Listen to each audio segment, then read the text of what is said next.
And we are live. Hey everyone, my camera's weird. Hi everyone, welcome back. We are on episode 2 of season 2 of our Morphs in the Dark actual play. It is a Hacks in the Dark for. It is an Animorphs hack of Blades in the Dark. There we go. Done by On the Forefronts on Twitter. This is a rules light version of the game, but it's still the game, right? And we still kind of figure out how to play, and I still try to figure out how to run Blades in the Dark as I do this. So it's a thing, which is why I'm always rules light, because I never know what I'm actually doing. But hey, we're back. We're here. We're queer. Let's play some Animorphs. We're gonna go around and just let everyone introduce themselves and their character and answer this question, so you can always know a little bit more about the characters and about our players. The question is, it's 1998, you're off from school, your character's off from school, you got like that, there's this leeway when you get home from school and when you have to do your homework, just that decompression time, and you turn on your TV. What are you watching? And Ali is first up. Hello. I'm Ali. I play Javier, and when he gets home from school, he just turns on the Discovery Channel and watches typically whatever's on there, which I don't recall if this is old enough, but like most extreme animals and shit like that, Whatever. The most extreme. That was on Animal Planet, if I remember correctly. Yeah. Right. But yeah, generally that shit, whatever just has random ass facts and it can be like, huh, neat. Oh. Next up is me. I am Anna, aka Archival Displaying most places on the internet, and I play Riley, the Estrine, all around band geek and fantasy nerd. And I think she sits down and turns on reruns of Rocko's Modern Life, which is a show she adores. It's Nickelodeon. Uh-huh. Hi, I'm Nick. I play Tony, the Battleborn. And he, after he gets home from football, a little later turns on Cartoon Network and Toonami and watches Dragon Ball Z. That's just right when it's starting too. Like, yeah. It was like reboot Dragon Ball Z, Sailor Moon. What else came on? Like after was it Gundam Wing? Dragon Ball, not yet. Yeah. It was Johnny Quest actually right now. Johnny Quest. I fucking love Johnny Quest. Don't you say a bad word about the Quest family. I won't. Yes, Rendis. Right, other than the fact they're weird colonizing races who travel around the world and kidnap brown children. But other than that, other than all of that. After all, listen, the politically correct cartoons of the 90s were a thing, okay? Like, it was a whole ass thing. But anyway, so our Andalite doesn't have TV yet. We're gonna get TV for your Andalite at some point. What you got?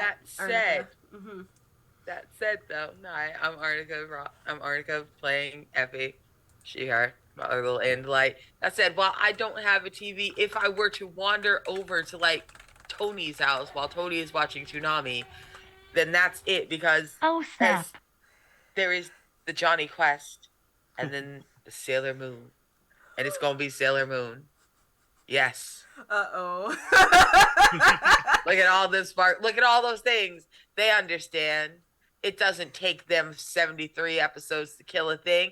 That girl killed 5 things just now in one swipe. That is a proper... Oh my god, I just imagine that Effie and Tony are gonna get into some debates on who is stronger, Goku or Sailor Moon. We all know the answer is Sailor Moon. Like, we all know this. But did they know it then? We're not sure. I knew it then. I knew it then, too. Won that fight, too. So, hey everyone. I'm Val. This is my channel. I'm your storyteller today. And, just a little tidbit about me. When I came home around that time, 1998. I didn't have cable. But I did have this giant fucking satellite that you would just like turn the knob and it would move and I would like catch channels that way. And it was between two things. I was watching Fox Kids a lot because that was just something you could catch on. So it was most likely Spider-Man. So I watched a lot of Spider-Man, a lot of X-Men. And then it would probably, if those are reruns, we would watch Beast Wars because, and we would connect those because we would connect to the Canadian TV. So we would get YTV, and that's how I watched Beast Wars and Reboot, and Extreme Dynasty. There was a lot of Scott McNeil in my life as a child. And I do have a really funny Scott McNeil story when I met him, but that is for neither here nor later. So, a couple things I want to remind y'all going into this. If y'all have read the Animorphs books, you know.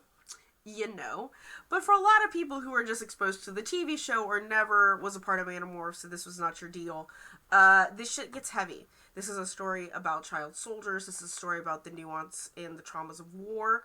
This is also happening in Louisiana during the 90s. So you can expect some really heavy systematic problems that are going on that these kids are going to face. There is the issue of these aliens are colonizing Earth and enslaving people. So the concept of slavery is here. Body horror, I like getting really heavy into the body horror if I can. And just psychological trauma all around. So we're all here with our safety tools and communicating with each other and playing these stories out of catharsis from how we experienced them when we were in the 90s. You take care of yourself. If it gets too much, please step away. All that other good stuff. We want people to be happy and comfortable, but also shocked and grossed out at the same time. So, on top of that, this is a viewer-affected game. So I just had Mare come in here with that wonderful tier 1 subscribe for 6 months. This is a viewer-affected game. You can affect the game with your bits, subs, and donations. Biddies here give rerolls to anyone that you see here that rolls dice, which is not me. I don't do it. If you subscribe to the channel, you can give an extra dice to a roll.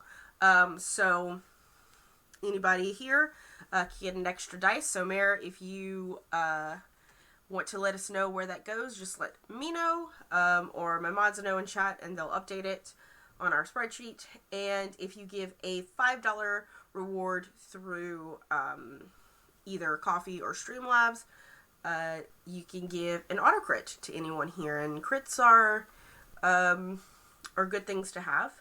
And if you give a $10 donation, you can give me an idea. That idea, it's kind of a sliding scale. It starts at $10 and it goes up. And the higher the money, the more I'll consider letting it happen. It's at my discretion. I don't cross my lines and veils with my players or myself. But, if you pay us $10,000, we'll just stop streaming and just, like, I say it every time, and apparently people just like us too much. So, I've got work to do, apparently. But other than that, that's us, and that's how we roll here on this channel. I do not turn a profit on this channel, so it just goes right back into the stream and making sure that I can provide a place for me and my friends to do actual plays. With that, let's get into this. So, last time, I don't know, y'all tell me what happened last time. I'd like to know what y'all absorbed and what was important to you. So go ahead, guys. What happened? Well, because they don't remember a good chunk of it because they can't, I had a talk with the devil and decided that two of our friends are just better off gone. So, whoops. And from there onward, we just dealt with the aftermath of our actions. A lot of time going home and getting in trouble and getting scolded for me. A little bit of time for Riley to go witness the sadness of uh, the poor teacher whose life they took. And honestly, Tony just really being a stand-up guy and confronting all of his fears and just standing with an alien all night. What a dude. Also, we met an alien. They're kind of well, special in a lot of ways, but they're gonna be a great friend, I'm sure. She's kind of a brat, honestly. I'm Kind of a into it. big Yeah, brat. kind of a brat. I'm Yeah. into it. Yeah, yeah. I can't wait to have more time with her. Did I miss anything? On your Oh, end, no. If anyone else wants to do other things, they can. Y'all know where an alligator is. Uh-huh. Oh, the alien has my DNA now. That too. This hair. And they got to drink, get sick drinking Surge. sugar and eat something that Tony doesn't know yet is not part of their diet. You I fed a had bunch a of hair in a terrible hot day. dog. I had such a terrible day. I crashed the ship, and a biting log tried to bite me, and then a cat full of razors fucking jumped on a biting log. I had to have a penis. I had to have 2 legs instead of 4. I may or may not have accidentally kicked someone in the face because I don't know how to stand on 2 legs. I totally threw Accidentally. up. It's awesome. It's terrible. I threw up. I ate a floor fry.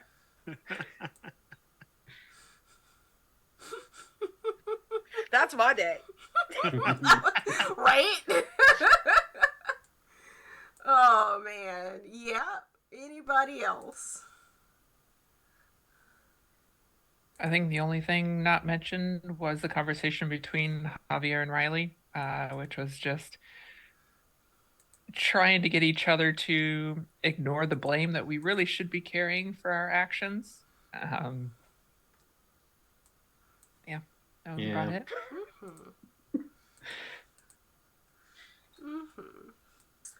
All right. So, how this session is going to run today is Blades in the Dark has certain, I don't want to say tiers or levels, more like certain, points to its game. And we're going to enter into the phases. That's the word I'm looking for. Her brain. I'm a little hungover for Valentine's Day, y'all. Give me some leeway. There's lots of wine. The phases, and we're going to enter into the downtime phase. However, what we have not done, because we're a little busy last time, is that y'all need to roll what's called an engagement roll. Not engagement roll. Excuse me.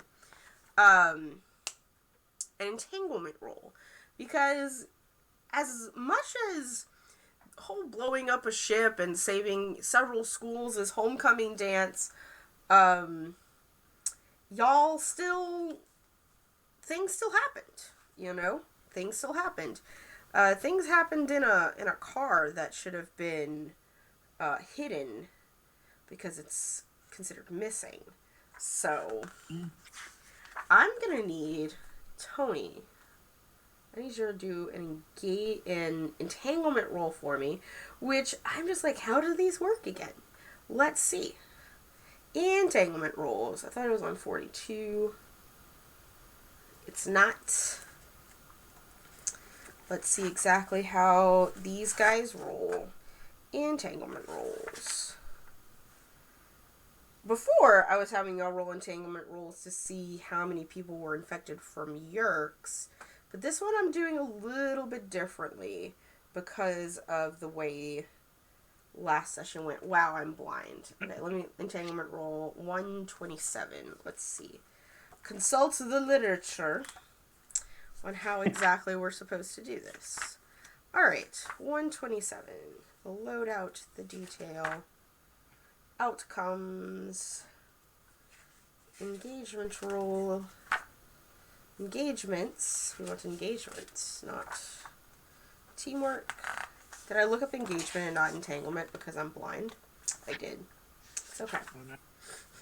Don't judge me, guys. Like, I promise it gets interesting on this stream eventually. Okay, invasion effects. Engagements. There's just engagements. Where's the entanglements? Entanglements do start with an E, right? Should. Yeah. There it is. Entanglements right under engagements. 140, 150 actually is where these are at. So, 150.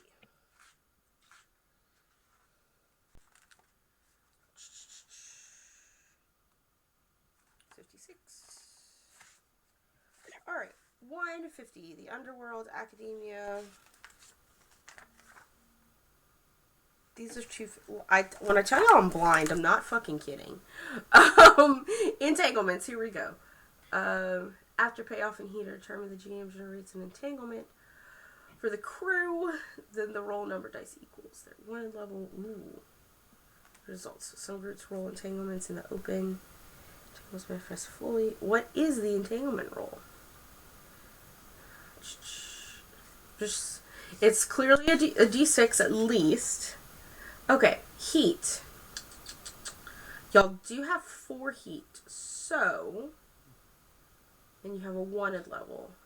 Okay, yeah, go ahead and roll 2d6 for me. Right. Tony?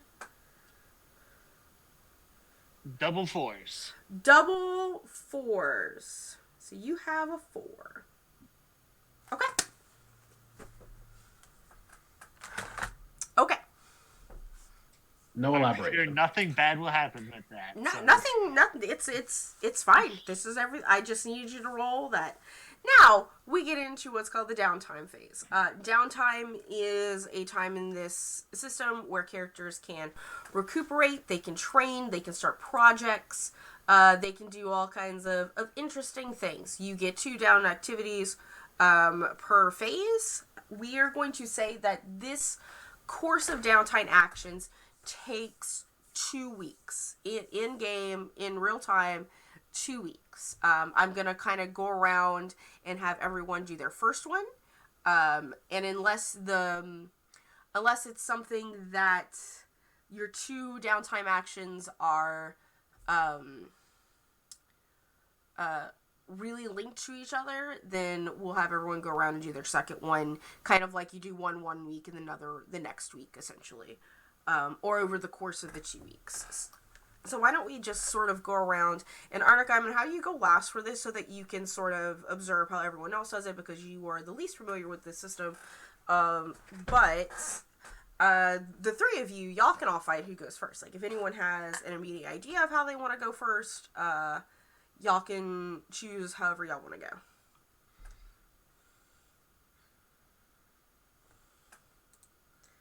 Well, my first one will be relieving stress. Okay. With my virtue. So yes, phone. I know what time it is. All right. So on your character sheet, Riley, you only have 4 stress marked out from what it looks like. So you will be indulging in your virtue, which is That's if I roll too high, right? Right. So if you, by using your virtue, roll too high, you overindulge. And I would say if you overindulge on this roll, you will not get a second downtime activity. Because you're just going to be engrossed. Make sense? How's that? And I'm going to do that, let you know that before you roll this, right? Yeah, that makes sense.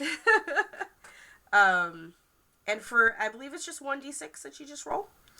And you subtract from the number of stress you have from the dice.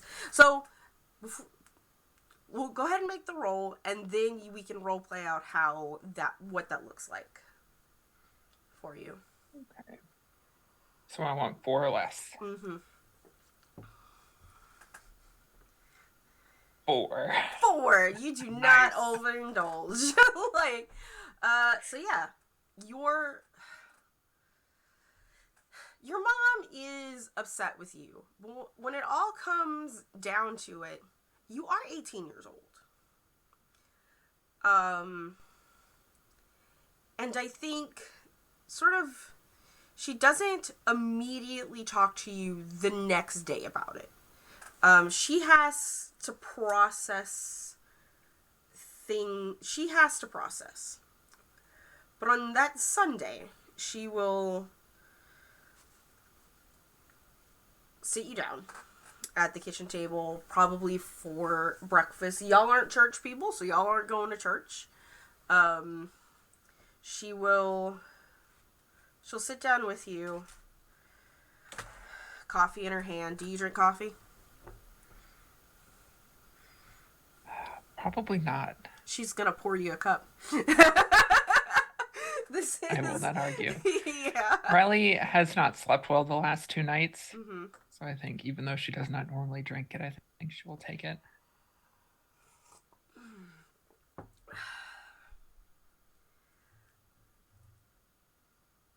You are technically an adult now. And you can legally do whatever you want. But I was scared. I was scared because I expected you somewhere and they tell me you weren't there. And you were never there. And she reaches over and she kind of like gently places her hand on your forearm. I can't lose you after losing your dad. And for a young lady like you, the world is a really, really dangerous place. And I need you to be careful. And I just need you to let me know where you're going and when you're doing it. I'm sorry. I was not in a good place that night, knowing that I couldn't go to the dance. Yeah. So Javier was helping me process that.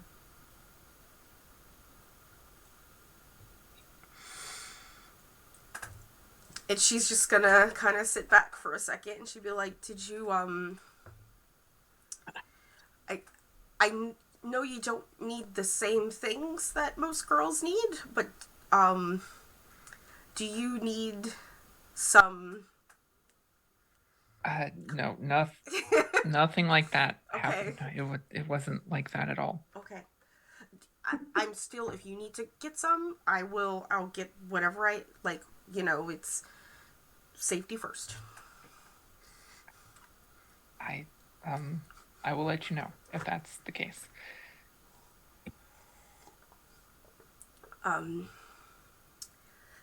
There's, do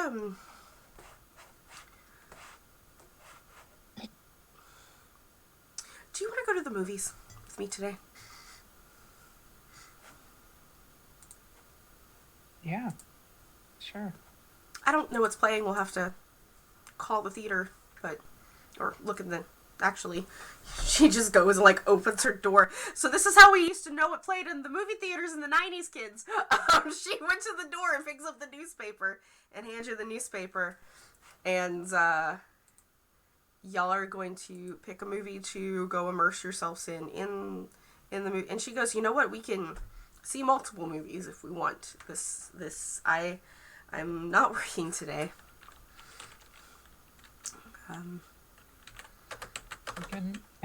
Yeah, we've been so busy. I feel like we haven't really done anything lately. It'd be nice. Here's the thing. Here's some things that are definitely playing. It's mid-October, right? Practical Magic just came out. Practical Magic came out. Ooh, yeah. Ooh, The Prince of Egypt came out. No, that would be terrible. I'm not going to make you go see this, but I don't know if any... Robert Rodriguez's The Faculty is out. And I don't know if y'all have ever seen that movie. Mm-mm. But it is about alien slugs that enslave the human race. It has a star-studded cast, by the way. Jon Stewart's in it. What's his face from T2 is in it. Josh Hartnett is in it. Elijah Wood is in it. Anyway, so don't want to get on a tangent. I have feelings about The Faculty, especially as an Animorphs kid when this first came out. It was my first Rodriguez film. But yeah. It was made by a Yerk who landed early. Thanks for giving me ideas. So, thanks for giving me ideas. Is Robert Rodriguez part of the Resistance?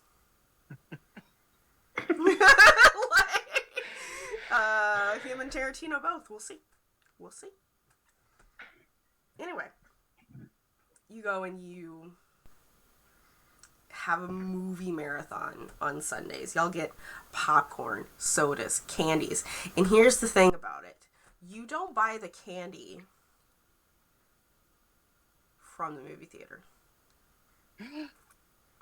Y'all go to the Dollar Tree right before.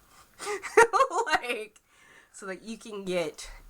And you'll even do that thing where you open the bag before you're in the theater, so it's in your mom's purse already open, so that y'all can indulge as you watch Practical Magic first. Y'all might even give Armageddon a try, because this Michael Bay guy, I don't know. Plus Liv Tyler is in it, and she's fucking beautiful. So yeah, Liv Tyler was definitely one of my first crushes. Anyway, continuing. Is there anything else you, in a more loose sense, not necessarily part of your downtime, but did you want to do anything else in that first week?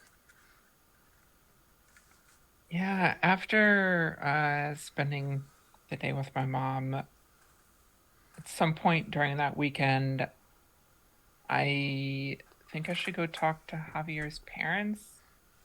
I think Riley's going to try and take some of the heat. Not necessarily to get him out of trouble, but just to try and smooth it a little bit. We can actually segue this into Javier's downtime, if we want, for heat reduction. So that way you can give him some help on that. How this is reduced is up to y'all. Javier, your moms they have a similar fear as Riley's mom does with her, being a minority out in the world. Your moms are both white. They adopted you. So they do have the issues of being queer, but they don't quite have the same issues of you being out in this world as a brown kid getting into trouble. So but they're very aware of those social stigmas in this town.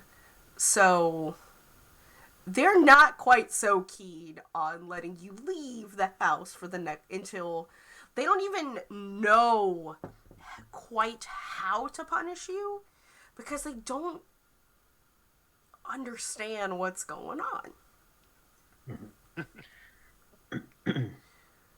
Riley, you show up. Excuse me. I have snot on my nose. Y'all get started. I have to go to wipe my face.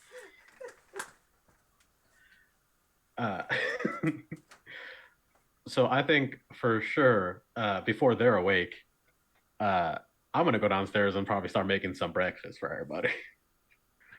hefty oatmeal, just in case. Does Javier know how to make breakfast? I think so. Yeah, I think he's the kind of kid who was like, I saw it once and I want to try this thing, and then did a very bad job the first time. Just oatmeal. It's always good to check. Always good to check.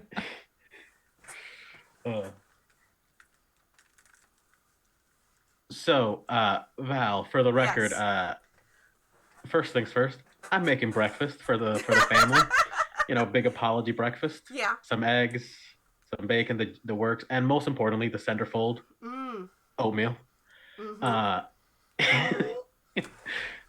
uh, Mm-hmm. yeah, that's how I'm You starting are off. making oatmeal? Oh yeah, Yep. for sure.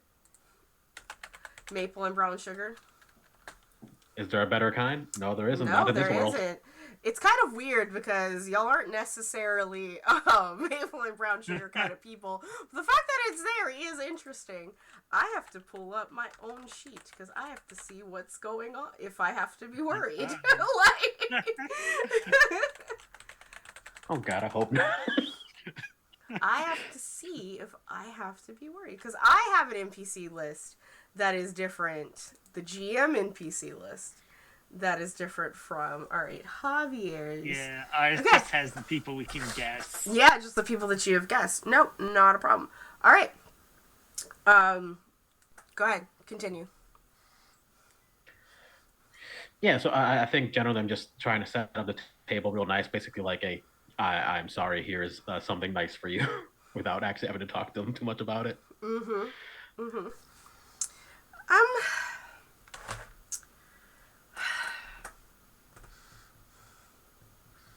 So Janice Appletree, your engineer mom, you're the sophisticated mom, the one who,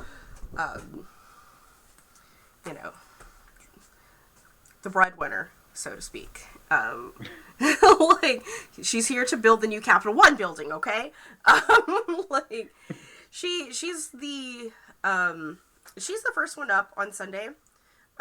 Your mom Carol tends to sleep in on Sundays because normally she is the one that's up first because she's a landscaper, so she wants to get her shit done as soon as possible in the morning so that way she has the whole afternoon to herself. But it's a Sunday, and she is taken to staying in bed.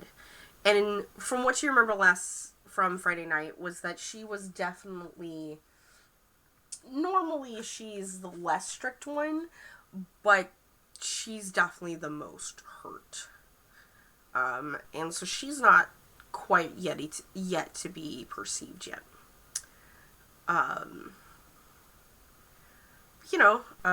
Janice is out and sits down. She goes, "You're really, really sorry." And she just sort of picks up like a strip of bacon that's on a table and it just crumbles in her hand, and she just puts it back down. Like, did you make coffee? You can smell it burning slightly in the background. Yeah, it's almost ready, I'm pretty sure.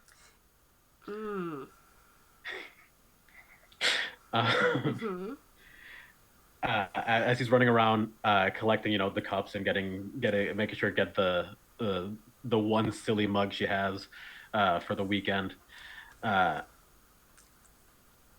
He just kind of stands there pouring her a cup, and just like, I really am very sorry, but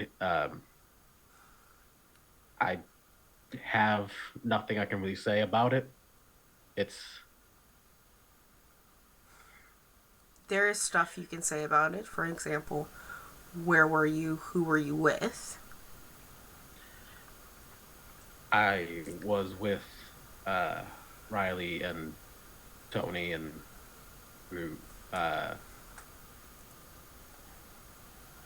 was just things going on that I can't really tell you about, is the thing. And I'm sorry. Did you have a threesome?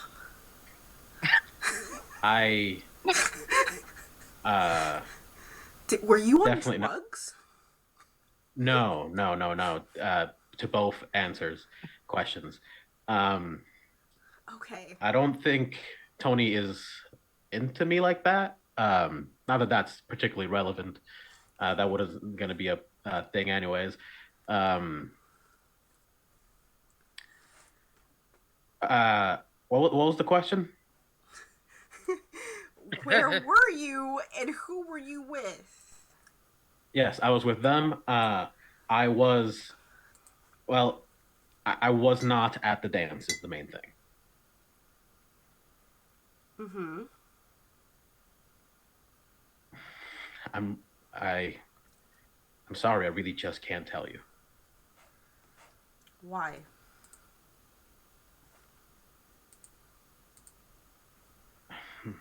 Uh,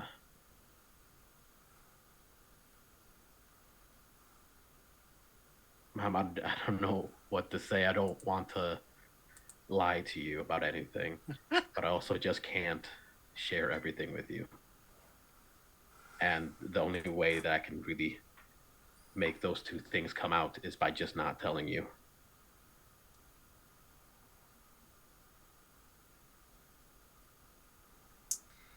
And she nods and she pulls in a bowl of oatmeal and takes a bite of it because it's the only thing that's not burnt. And Riley, this is probably about when you can show up. Because oddly enough, y'all are actually off on this Monday. And the reason why you're off on this Monday is because homecoming season is also the start of a very important season in central Louisiana, to where you need an extra week, a long weekend. It is the start of squirrel hunting season. Woo!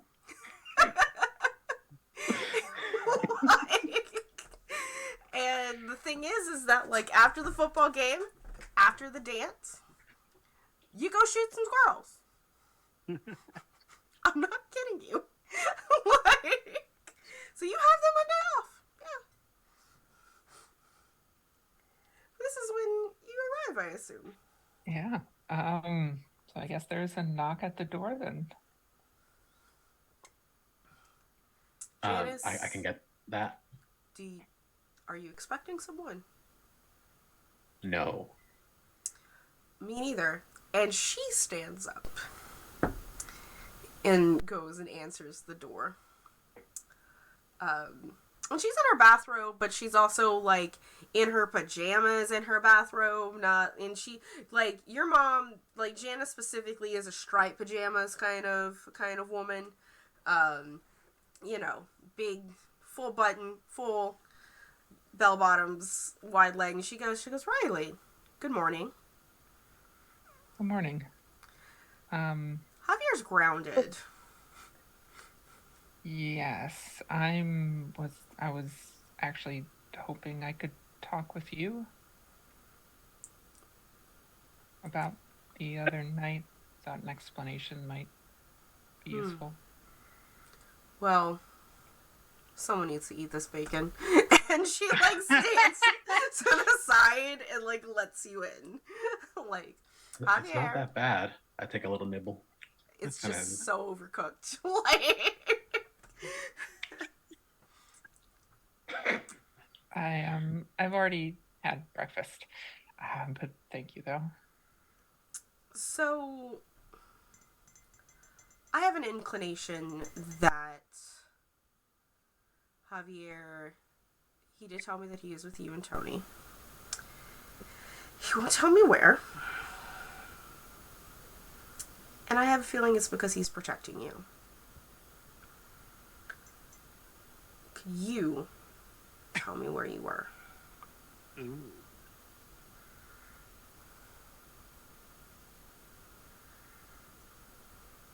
We were just away from town, really. Nowhere in particular. I was having a rough time, and they were just helping me through that. There's an exasperated sigh that sort of comes from her mouth.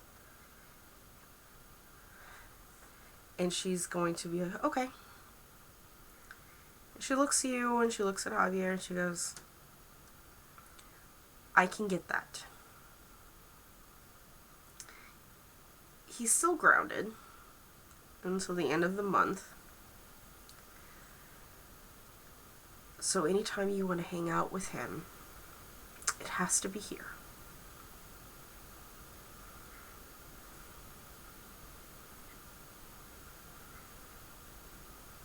Do y'all need anything? Like, do you need...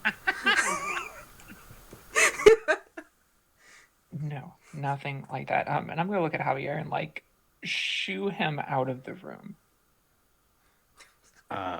Yeah. I grabbed more of the bacon and happily crunched this horribly overcooked bacon on the way out. Mm-hmm. There is like a flinch from Riley as you do that. It's just, it's like your poor teeth.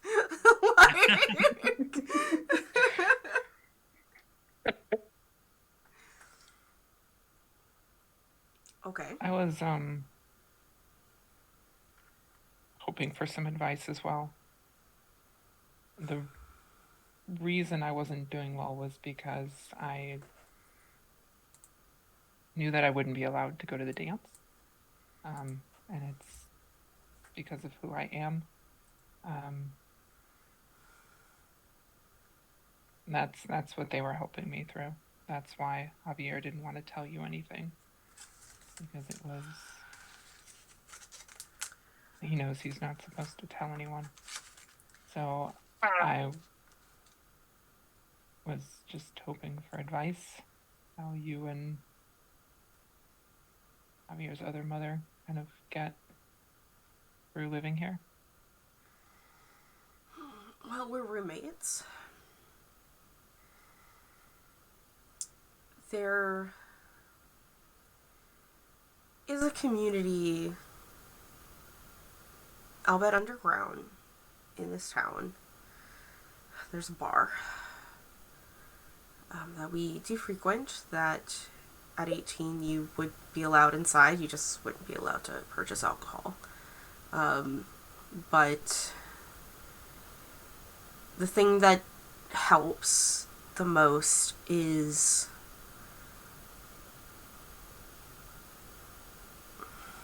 and she kind of takes a moment, she goes, I don't talk to any of my family. Carol's dad is surprisingly supportive, but the support comes in finding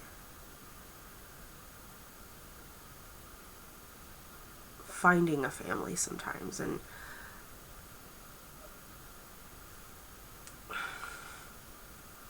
we will be here for you if you need.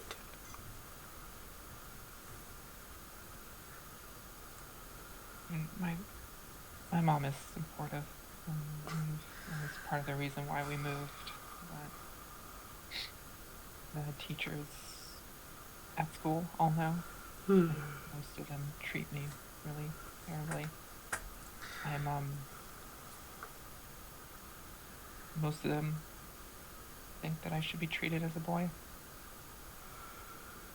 But most of them treat me terribly. The only ones who don't are band director Miss Sumner and Mr.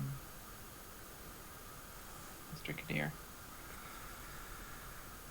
But I knew they wouldn't let me go to the dance. They barely tolerate me, and only because they make donations to the band. That's what Javier was helping me with. He knew he was staying out too late, but sometimes he just cares a little too much. She gives a very pensive nod.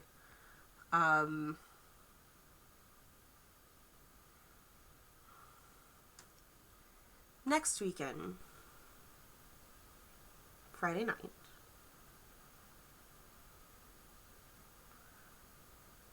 make sure you and whoever you want to be here comes over.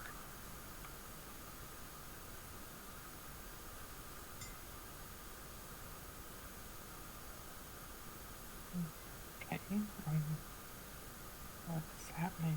It's a surprise.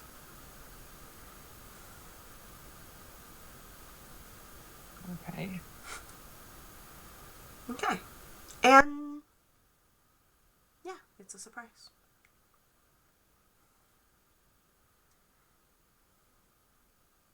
Okay.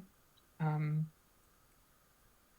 is that like something I should bring my mother to, or no? I mean, if you want to bring your mom. Okay. It's more for you and your friends. Okay. She sort of tilts her head towards the back, so if you want to go hang out with Javier, you can go do that. And with that, we can reduce some heat on the crew. Now, heat reduction, I remember correctly.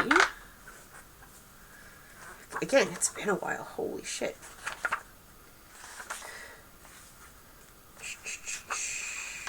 I believe it's wait, hold. Just a question. Yeah. Because my contextual memory is awful. She ate the oatmeal, right? Mm-hmm. Okay, cool. She ate the oatmeal.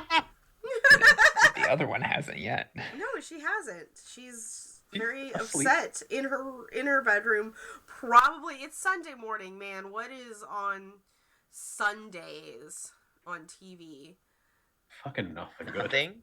No, actually, it's you know what's on. She's watching. She's probably watching football, dude. Like, she's a landscaper. She watches football.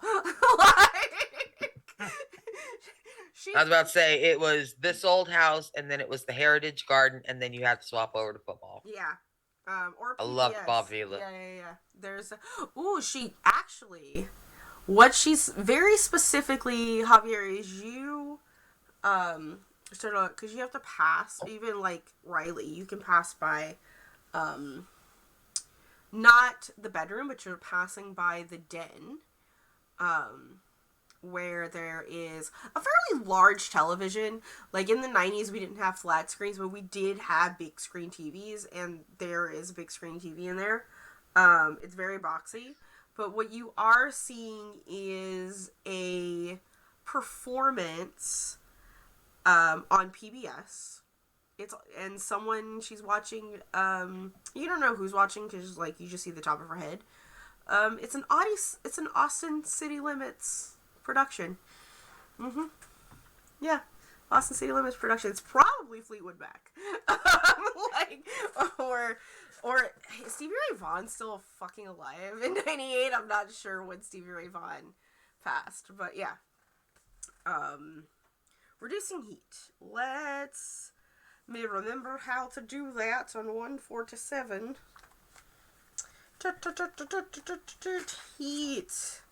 Heat. Okay. You mark heat on the tracker on the crew sheet. When your heat level reaches 9, you gain a wanted level. That's right. Y'all did gain a wanted level. Y'all did reach heat level 9.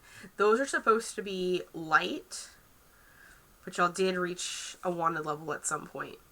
The wanted level contributes to the severity of entanglements. Yes, it does. It does not tell me how to reduce heat. See, I know from what I understand, remember, it is a fortune roll, and you get to use whatever skill you choose to use for it. And it's the same as reducing is 155. Okay.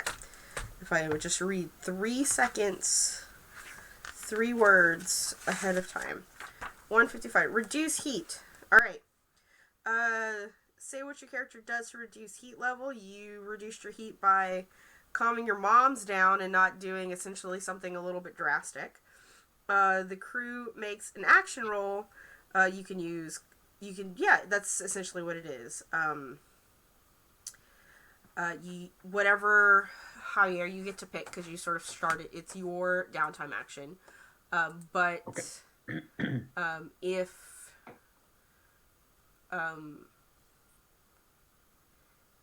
If Riley wants to help, like if you want to take the help action, you're allowed to do that. And 1 to 3 is 1. You reduce 1 heat. 4 to 5, you reduce 2. 3, 6 is 3, and a critical is 5. So what move essentially are you using to reduce your heat with?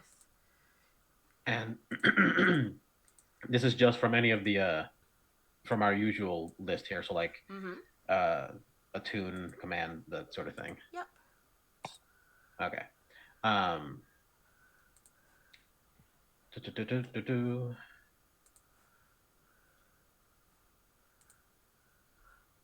So can I do sway?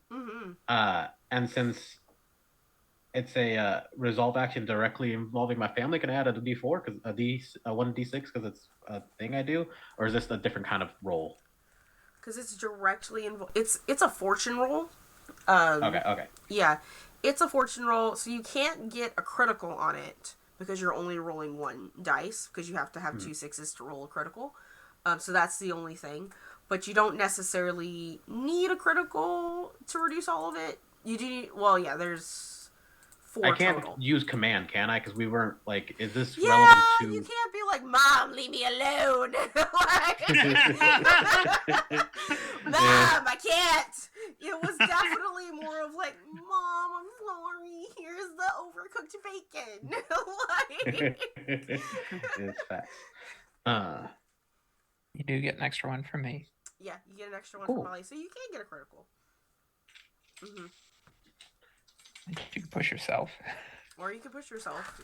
Yeah. I will. Ooh. And that's just 2 stress or 1? What did you 2 roll? stress. I haven't rolled anything. Oh, go ahead and... Oh, to push yourself is 2 stress, yeah. And then Cool. you get 3 dice. Yep. Okay. Okay. I got a 5, a 1, and fuck, what is that? It's a white dice with like gold lettering and I can't read it. That's a 4. A 4. Okay, so 5 is your highest, so that is, I believe, 2, 3, 4, 5. That's 3 stress to be 3 heat removed. So I think so, because it's like 1, 2. I just read it, Adrian. Jesus Christ. Like, where's my cheat sheet? Heat. I think it's, actually, I think it's 2. So, go ahead and take 2 off of your heat, please. There we go. Yep, it's 2. All right. Tony.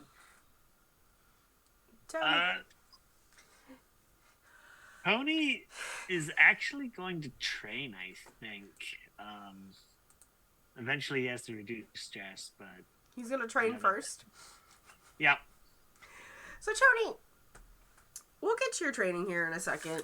But you did not go home last night, and you didn't play in the game last night. Mm-hmm. So,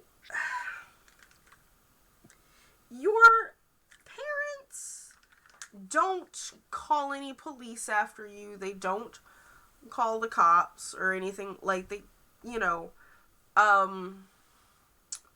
gotta remember your parents' names. I got them right here. Tony, your dad is Simon and your mom is Valerie. Mm-hmm. She's a lunch school. She's a school lady, a lunch lady. That's adorable. Yeah. So when you do eventually come home, do you come home before your family gets up or after they get up? It's gonna have to be after, because I'll need to wait for one of the other 2 to get this way, which sounds like it'll be Riley. So it's probably going to be in the afternoon. An afternoon. So you get home in the afternoon. And your dad is on his little John Deere mowing his lawn. And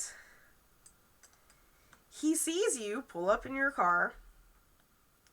And he's got Oakleys on, because of course your dad has Oakleys. Like, while he is mowing the grass. Of course he has Oakleys. He's got cargo shorts, New Balance, and a Bud Light t-shirt. And, like, I was like, listen, this is what football dads look like, okay? Like, they're doing their chores, and they're doing yard work on Saturday morning, okay? Like, your mom is inside, and she is... Well, so anyway, so when he does make eye contact with you, but then doesn't acknowledge you, like, afterwards. Just continues with his yard work. Your mom is inside.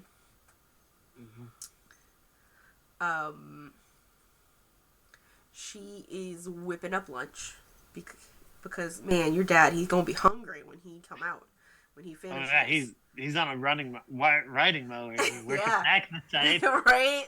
Like, he's gonna be hungry, and it's hot outside. It's sticky. He's gonna want some lemonade.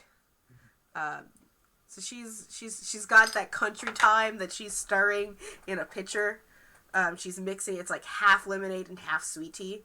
Country time, because that's shit. And and she stops stirring, and she looks up at you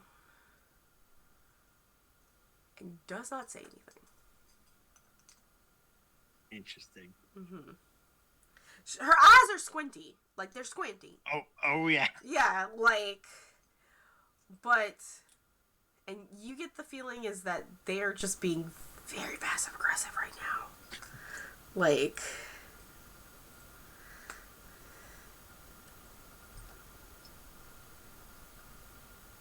what do you do?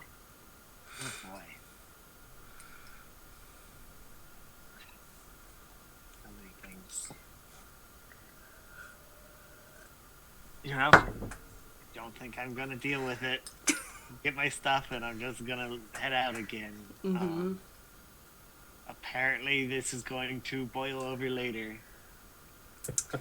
As you are kind of going into your room, you hear, "Ooh, you're in trouble." Oh, yeah.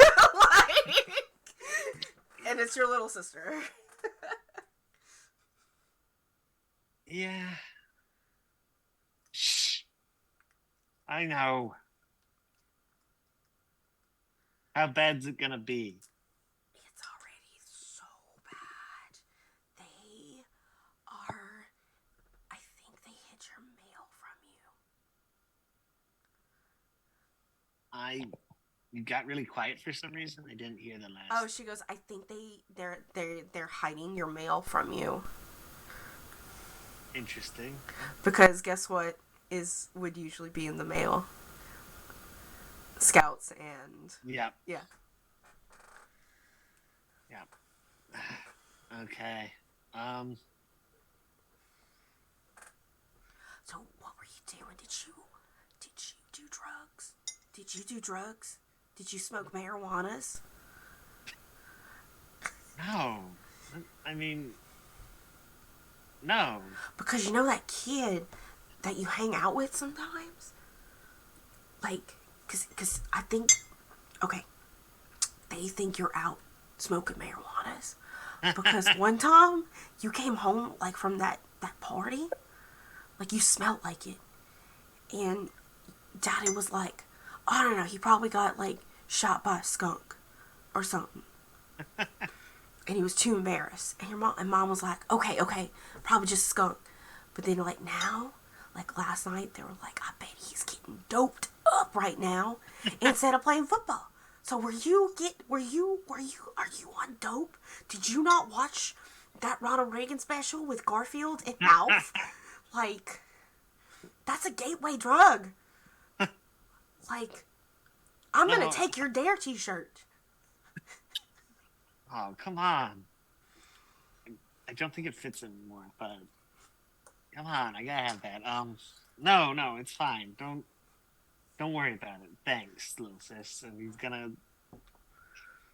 God, he's such a... Yeah, he's gonna give her a hug. Don't worry about it. I She's promise kind I'll of fly. stiffs up, like, what? What? And I think she's like she's a freshman, right? Like she's younger than you. Yeah, yes. Yeah. I had older before, but younger makes more sense. So Okay. Yeah, having a little sister just, I'm gonna have more fun with this.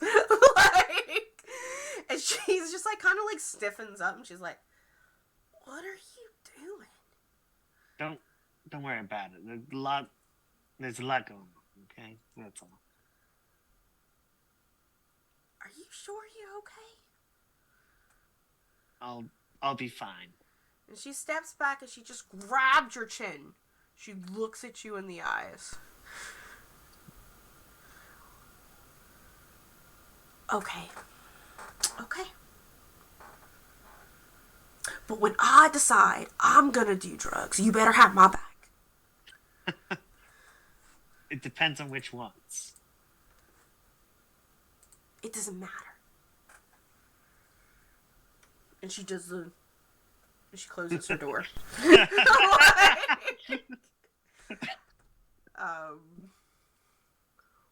What? You're training. What are you... Yeah. Oh, boy. Man, hard to say.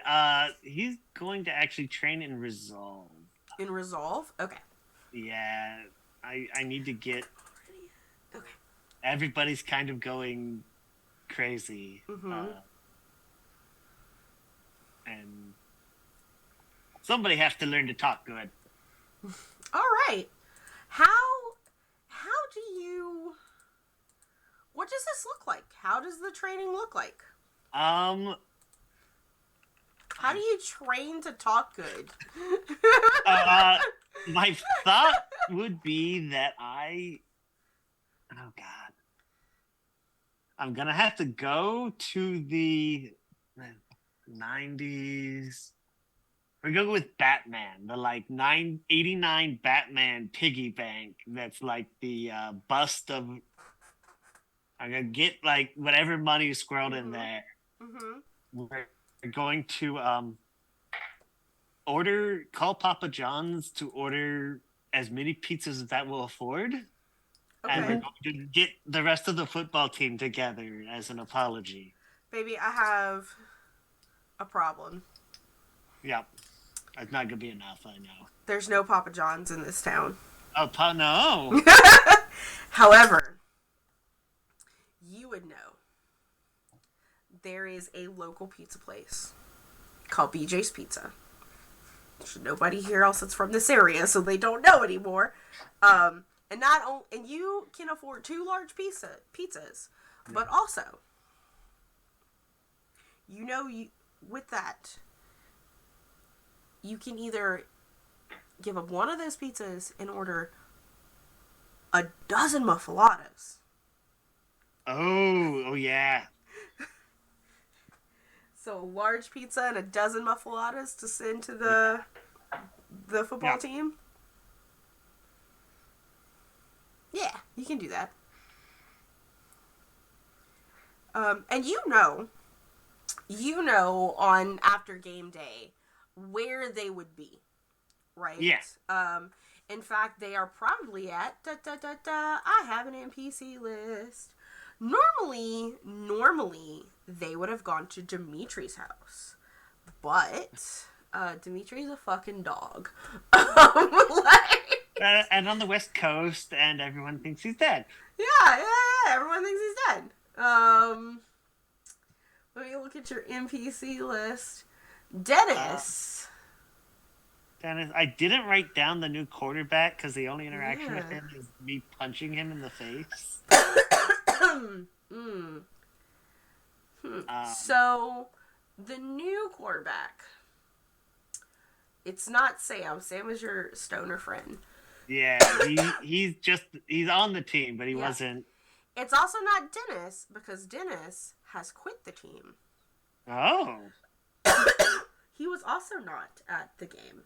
Remember, he was at the bookstore telling you about how he's going to quit the team. That's right. No, you're right. So, You're going down your list, and it's probably at the assistant coach house. Because here's what's up. The coach is like in his 40s. The assistant coach is like 23 years old. He's essentially a teacher's aide, right? So he is there. He is down to provide the football team with unnecessaries. So we're gonna give him a name. Excellent. His name is going to be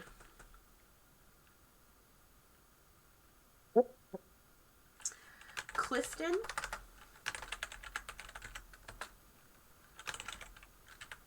de Grepon.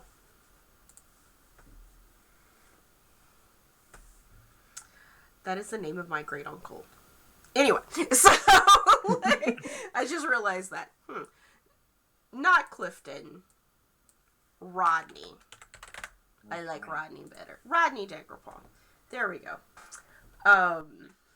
It sounds more of like an older Gen X name, Rodney. So, Clifton's a little bit too boomer. So, yeah. That's where they would be, at Rodney's house. Coach Rodney is not that far from you, probably 4 or 5 blocks down the street. So you can even walk there with the pizza and the muffaladas. I think that's where we'll go. Gotcha. If you don't take the car, it'll theoretically look a little better. Mm-hmm. Yeah, you just walk there and they all see you. And they all have solo cups of an undisputed amount of drink. An unknown substance inside. Yeah. The conversations that are happening, or it's like, you know, the game that they lost and against the other high school, and who got lucky last night, or who says they got lucky last night. At the very least, they all stop and they stare at you. Yep. And one of your teammates gets up, like squares off with you, grabs the pizza box from you, and goes, "Are you on drugs?" Oh man, I really don't want to talk about it, but no. It was a night, all right? All right, dude.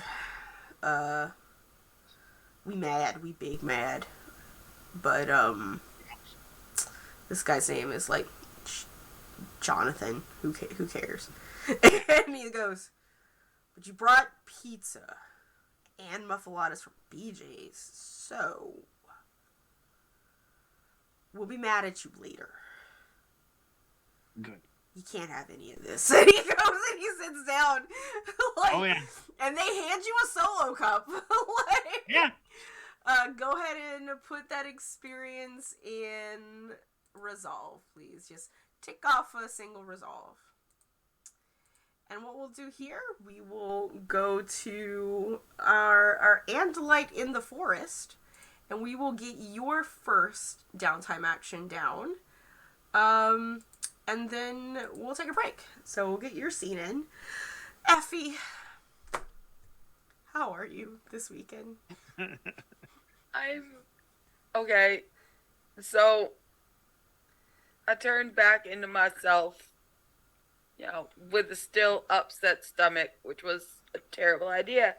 I no longer have a mouth to vomit with. I didn't have to. Thank everything. Mm-hmm. But Mother of God, I had to lay there very, very, very still on a planet that moves in the wrong direction, too fast or too slow. I don't know. Do I have the spins? I don't know what the spins are. I'm nauseous and I have no mouth. It's the sequel to I Have No Mouth and I Must Scream. Starring me. Yeah. So I woke up the next day and I decided that I hated this planet and I needed a morph. So my first downtime activity will be to acquire a morph. Something else that also has a mouth but maybe doesn't. Okay. do all that. Mm-hmm. Is there... Go ahead. I'm going to make myself a secret list here. I'm going to write it down so I can remember. About the wildlife that is available in this forest. Where's my notebook? It's right here. And it's going to be on a D6. And I will let you roll a D6 to figure out what you can turn into. So, let me get that real quick. Wow, empty page, please. Thank you. Here we go. It's not empty. But, and I'm not going to let you...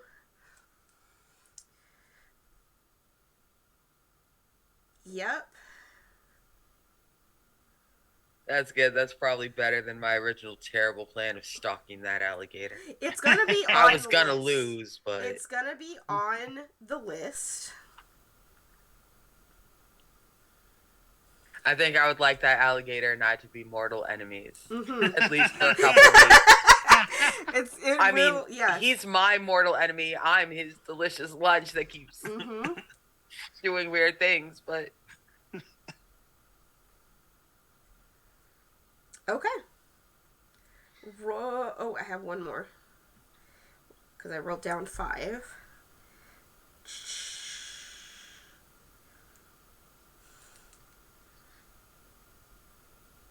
Yeah. I like it. Alright, roll me a d6. Alright, I rolled it and it's a 2. Come on, water moccasin. Up ahead. So you it's awesome. are... I did have venomous snake on the list, but that is not what the two is. What you see is something oddly familiar in this forest. Something that is about... in fact, in your stupor, you're almost 100% sure there's another Andalite. But as it lifts its head, you're like, oh, that's not blue. Those aren't eyes. But you are in face to face with a very large, trophy-sized male white-tailed deer. I've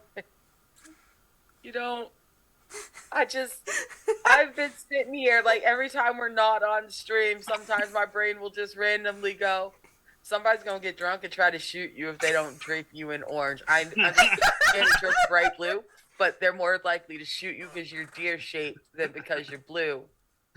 Now, here I am, about to deer myself, because I'm sure shit going over. I'm gonna approach it real carefully. Yeah. I feel like he's not...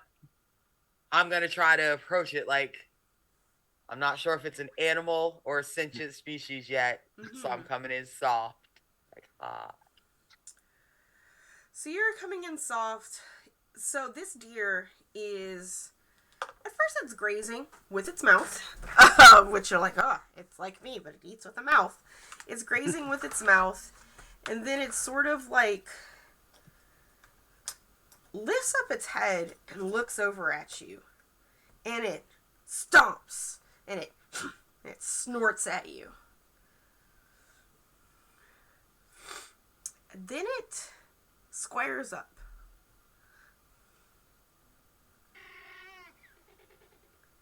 It thinks you're another deer. I mean,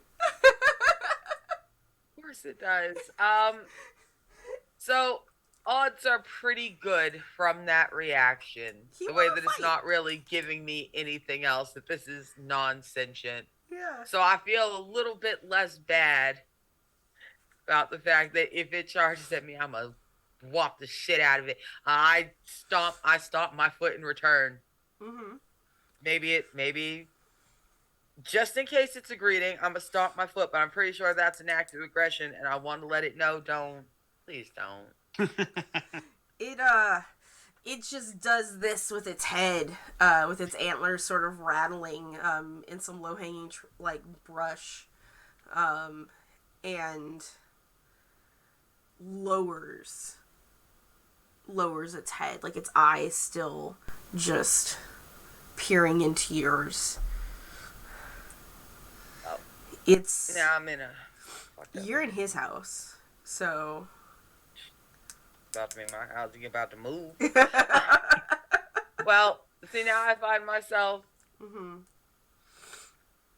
I'm trying to figure out...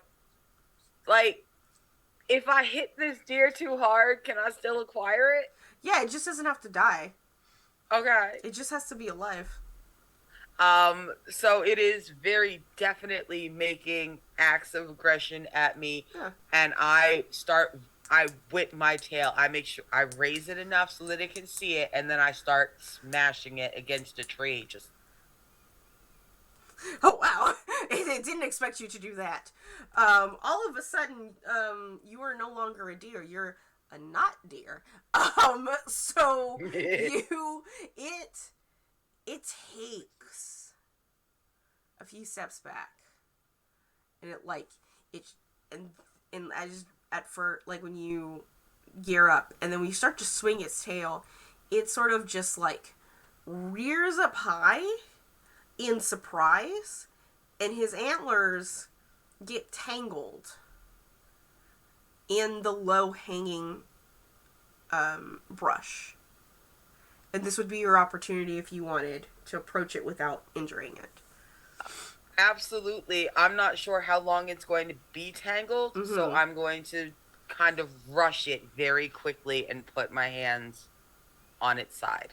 Yeah, you put his hands on this guy's flank, and it calms down as you acquire it, and just like the heavy breathing just evens out, and its dark eyes like turn to look at you, and they are glassy and afraid.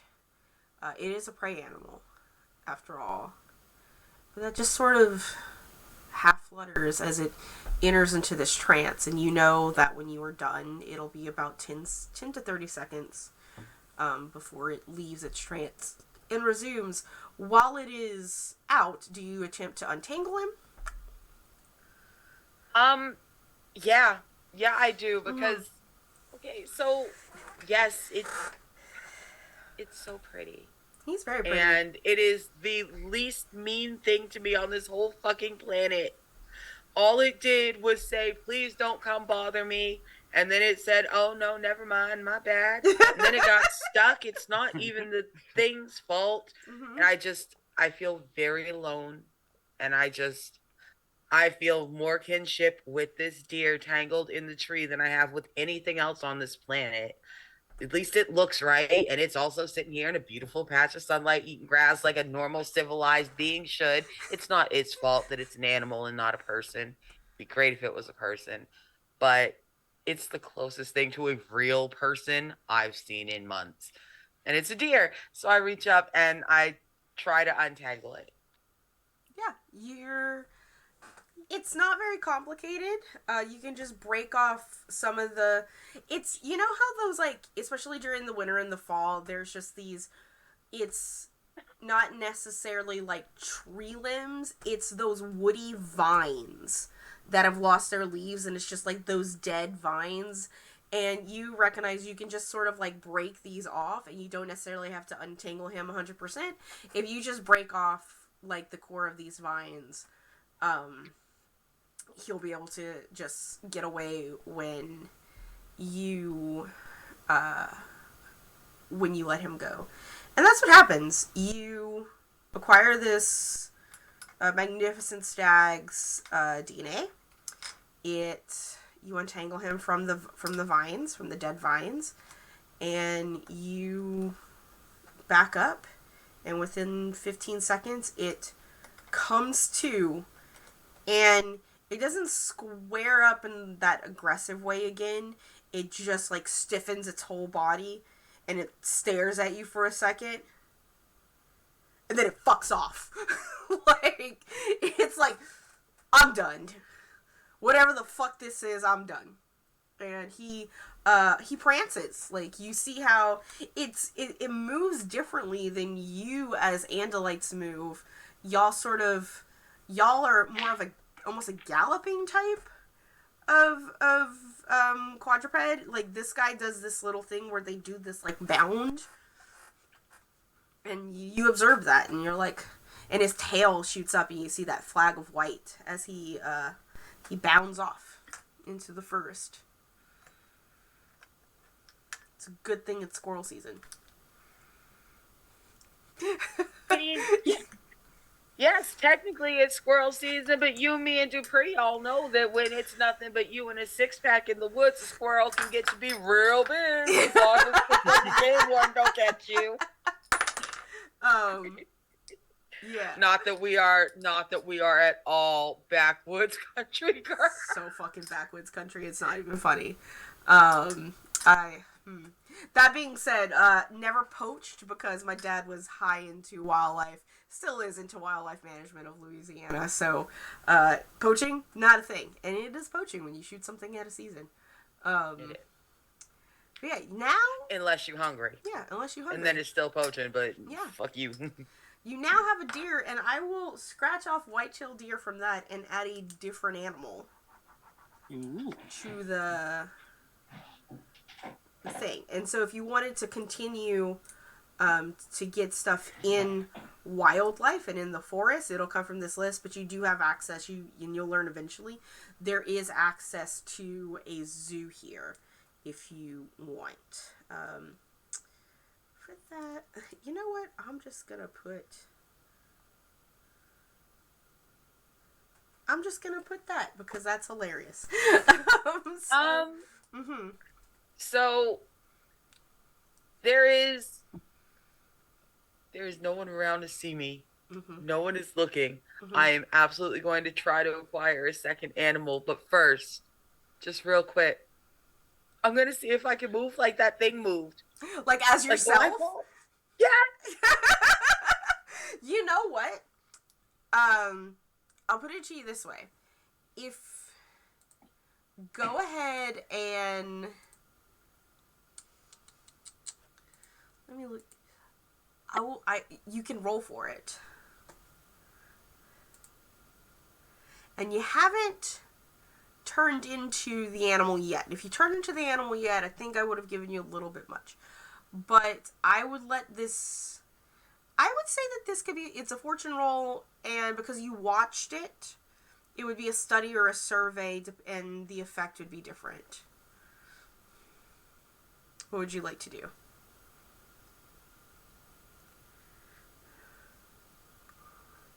You're muted. Yeah, no. I know I'm muted. I'm stuck on like 3 different fucking screens. Why so many mute buttons? Same. So let's see. A roll. Why do I have so many screens? A fortune roll using study, which I have 1 dice for anyway.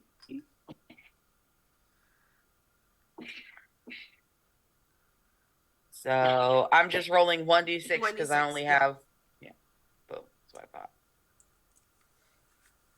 It's a fortune roll, so there's a 3. So you kind of square, you get on there and you try to do, and it's like you don't quite have the hand-eye coordination for the hand-hoof coordination for this. It's just like the muscle memory is not there, and instead of like the prancing, you just sort of like jump, and you're like almost like a horse, and you're like, that's not it. And I have a feeling you're gonna spend your afternoon jumping. Probably. Now look, you don't understand. When I was in high school, I knew this girl, and she could not skip. She did not have, her body could not skip. Mm-hmm. But damned if she did not try. Hours this half-grown woman would spend. She was gonna skip, god damn it, and that is me. And if you were watching this, you're like, fuck you, that's me. Yes, it is, and we still love you, and we hope you have your poop and moose. Mm-hmm. All right. But yeah, so I'm trying to skip, and I'm sucking at it. but I'm also kind of having fun. Like, and like kids don't get to just, what are you gonna do? I'm gonna try to see if I can invent skipping. It's not something we do at home. I've never done anything like this. This is embarrassing and hard and kind of fun. Start frolicking. Like you're just frolicking. It's an Andalite frolic. I am. Don't tell nobody. But yes, I might kind of be frolicking in a sunlit field. Don't look. You can't tell on me. I'm not gonna tell on you. I promise. Like Right. the deer and the crows and the cowbirds and the egrets, they're just not gonna. They're not gonna tell anyone. So with that, it's a good time. We're about halfway, so we're gonna go ahead and take our 10 to 15 minute break, and we will come back with our second halves of Downtime, friends. We'll be back soon. Bye.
Hey friends, we're back for the second half of episode 2 of Morphs in the Swamp. This is a hack in the dark, which is what we like to call the hacks that we do of Blades in the Dark system using an Animorph skin.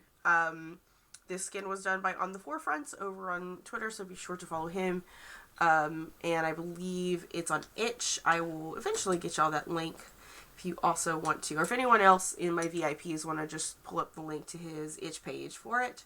It's free to use. But yeah, we're continuing. We're still in the downtime phase and really just playing out that downtime with everyone. We've gotten some heat reduced, some stress reduced.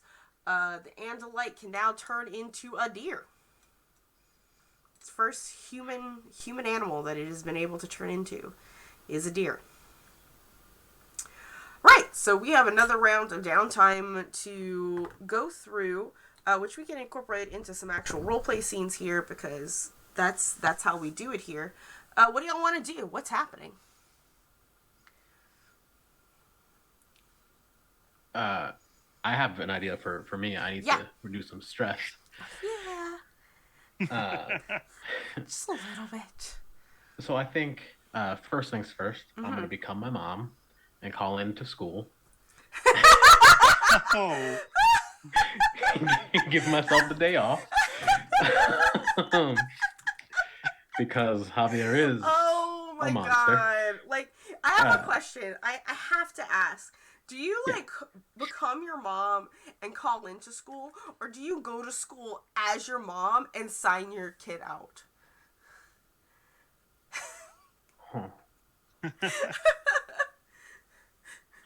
I think it's easier to go to school as my mom and sign out. Mm-hmm. That way I don't have to wait for my mom to leave. Yeah. And then, use the phone. Yeah.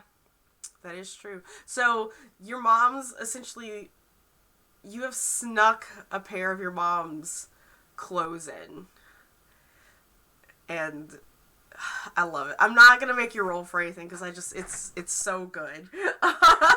Riley picks you up every morning for school. Do you tell her about this plan? Oh, yeah. I explained to her that I want to fix up our lair, our hideout, because right now we're just using the amphitheater area, and I want to try to go into because I know we're using sort of an abandoned military zone. I want to try to work our way into the actual building parts of it to clean some parts up and all right, here's a brig, here's a war room, do that shit so that we are a little more prepared. Yeah, okay. Because my virtue is ambition, so I'm just fucking going in. I'm preparing. Are you sure this is a good idea, skipping school? I mean, yeah, I don't think there's much to really learn.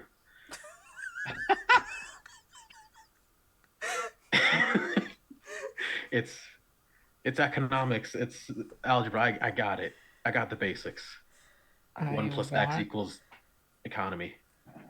I want to argue with you, but with what we're facing, it does seem pointless sometimes.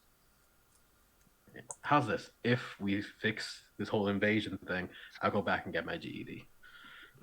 If I don't already, graduate. Which, let's be honest, it's still looking pretty okay.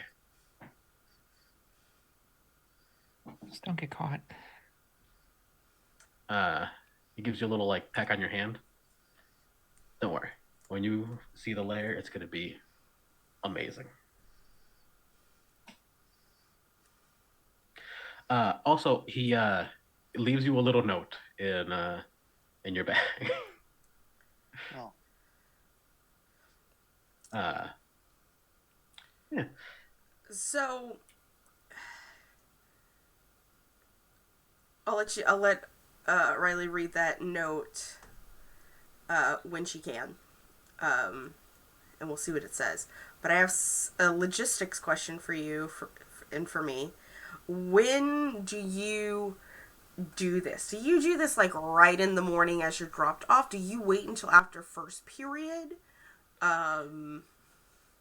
No, I think bright and early. I go in, change to mama, and just sorry, he's going through some things, and we're just gonna have to take him out for the day. Uh, we're hoping he'll be better. We'll see. We'll see about tomorrow. Uh, Yeah, and the secretary just gives you the the paperwork for you to sign your mother's signature, like, on there, and like hopefully you have seen your mom's signature enough to know how to mimic it, but they're not gonna question it. Like, I you almost know. certainly put like I know I've seen the doctor mom's signature, but I don't think she's the one that I have. No, you have Dr. Mom, the Oh, engineer. okay. You have Engineer Mom. Okay, that's perfect because like I figured hers is a signature I would have seen, Yeah. so that works out. She is your legal guardian. Like, they're not together your legal guardians. She is your legal guardian. So, Perfect. like, Janice is your legal guardian. Carol is her roommate. Right. You know, because in this economy, they were This economy. roommates. God, I wish it was the '90s economy. Anyway, so Yeah. so you're signed out, and I just want to take a second for the two that are in school, because this is your first time going back to school since everything happened. And in fact, I'll even let Javier kind of witness a little bit of this, but as you're sort of signed out and you're, as your mom, going to leave, and the bell rings for, people to go in, just for your torture, you see a group of girls, one of them being Penelope, and she is talking happily actually not happily with her friends. They actually seem kind of somber because somebody is gone and dead and missing. Well, missing. In fact, there are a few people that are missing. And when you leave and the other two hear on the intercom, the announcements is there are 2 teachers and a student missing.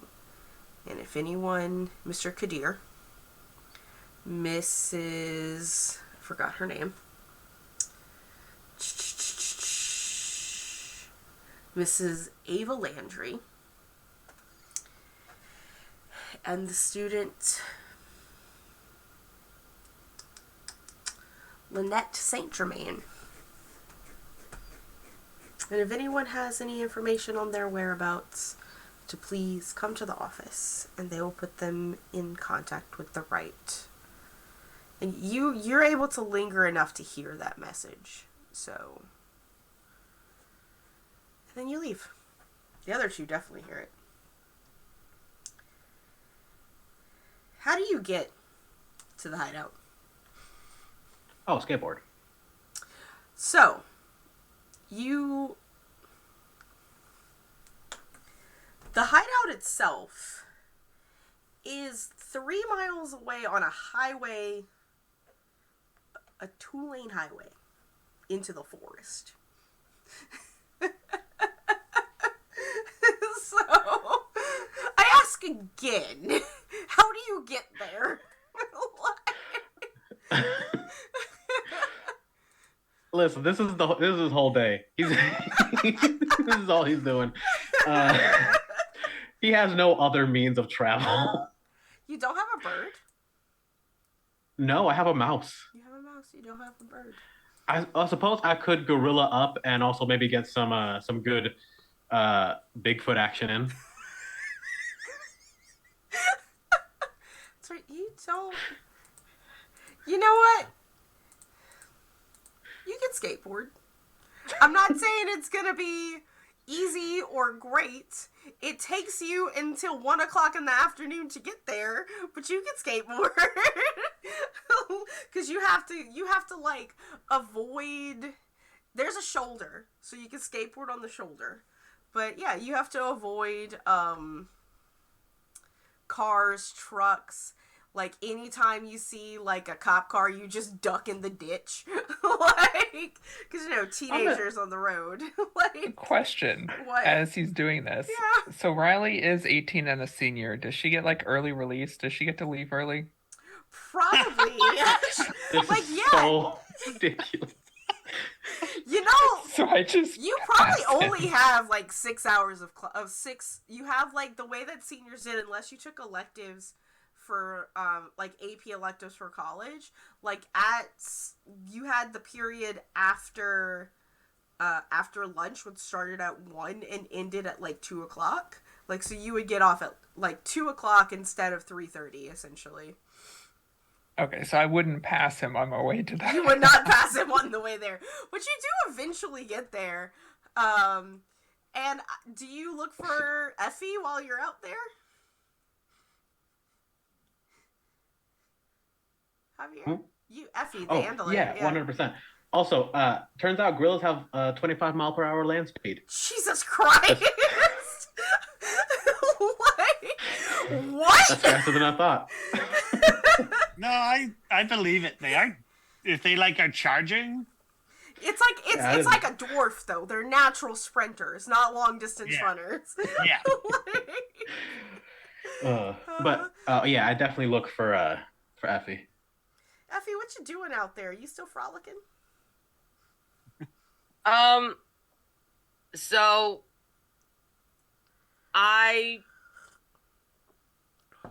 yes. Yes.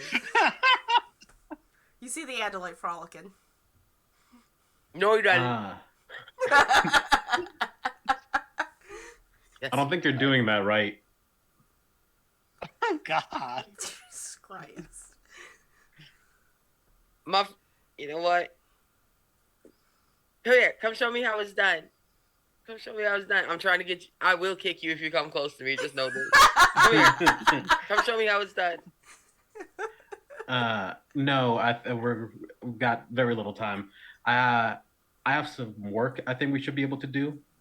Also, just both legs, same time. Just you're doing this. Do this.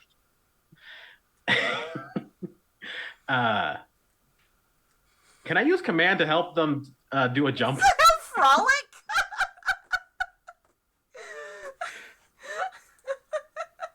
You know what? No. Like, because if you want to spin rep to get another downtime action, then yes. But Effie did say that she wanted to acquire another animal, not Learn how to do. not train her skirmishing abilities. Skirmish. Like, when a All right, deer fair enough. frolics, it's skirmishing, okay? Like, that is a skirmish rule. Fine. But yeah, he's just like, yeah, I've never really been centaur, if you know what that is. But either way, I could really use her help if you're not too busy bouncing.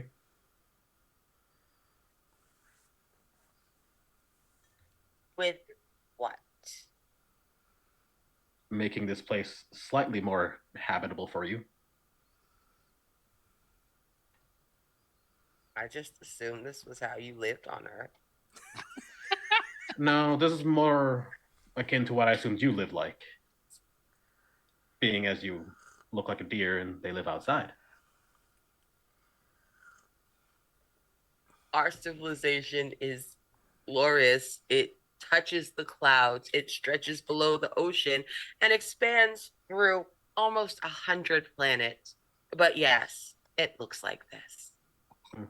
Seems a little wasteful. Let's get to work. These are both so antagonistic. But somehow this reduces your stress. Like, It does. Sometimes you just want to bitch at somebody and you don't want to feel bad afterwards. And you just need a friend that you can just look at and be like, I can't stand your fucking ass. And like, I can't stand you either. Do you want to go hit something? Yes. And then you go break a toilet. So, kind of venturing a little bit further into the woods from the amphitheater where the car is being kept, Javier and Effie, y'all come across a 10 by 10 pure concrete overgrown building. It has windows, but there's like no glass. It's just there's the door opening is concrete, the window is concrete, it's covered in vines. And if you walk in, there's something very strange that doesn't really happen a lot in Louisiana, is there is a little stairwell that goes down into the ground, and as you look down, the watershed is so high, whoever built this forgot that Louisiana's watershed is so fucking high, you can't have a basement, and it's like flooded with water. But the that's just the small basement. You don't know what's down there, like there's some baby mosquitoes brewing, but it is a building.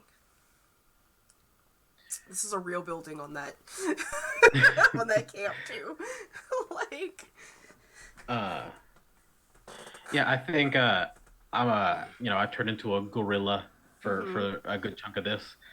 Yeah, we're probably gonna need a little more muscle than what I can normally do. Yeah. Sure. Probably open whatever door There's no door. It's just an open concrete, like an awning. Cool. Like there might have been like hinges at some point, but it's just open. There's no door. Yeah. Okay, I also thought that there had been a concreted over slab. No. Like they just sealed it shut. Like I misunderstood. In that case, I walked through the building with Effie, and I just kind of like lay out my vision for this area.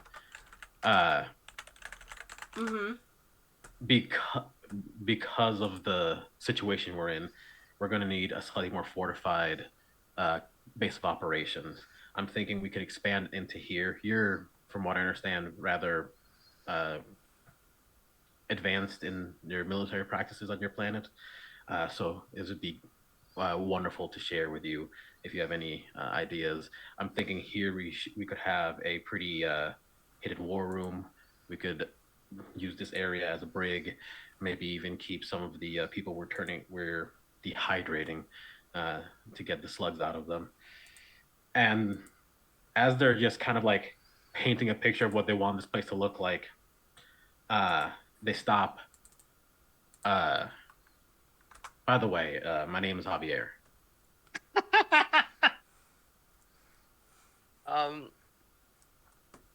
So I've been kind of pacing around behind Javier, just kind of checking out, thumping things gently with my hooves, occasionally a little thump with my tail. This building is really quite structurally sound. That's not bad. Yeah, it sounds really full down there, but that could have its benefits. There's a lot you could do with a space full of water that there's only one way out of. It's not a fucking terrible plan. Damn. Then I got nothing. No notes. So I just kind of look over and I'll look you up and down, introduce yourself as Javier, and just kind of Ishret. But some people sometimes call me Effie. Ishadet, Effie. It's despite our first meeting, very nice to meet you. And do you have hands? I don't know Animorphs. Do Andalites have arms? Yeah, and in fact they have like 8 fingers on each hand. I hold out my giant gorilla hand. It's like, do you shake hands in your culture?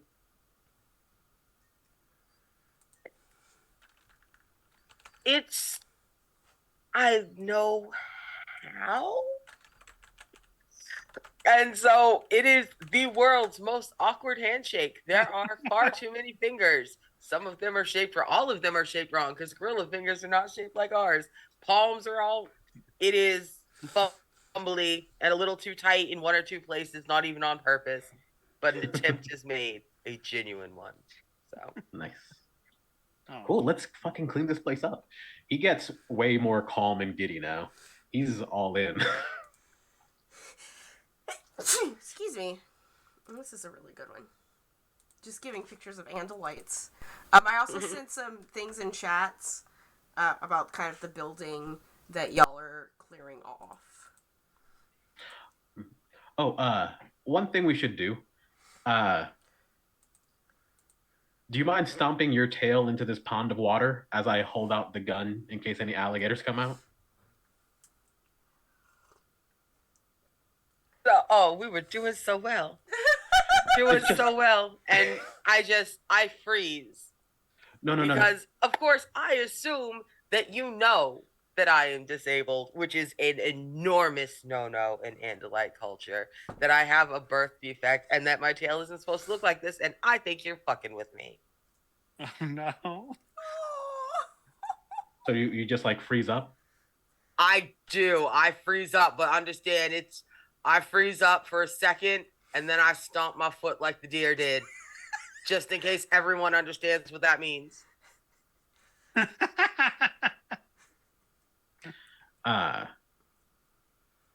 He responds, I've been told I'm not great with really empathizing with people, but you seem upset.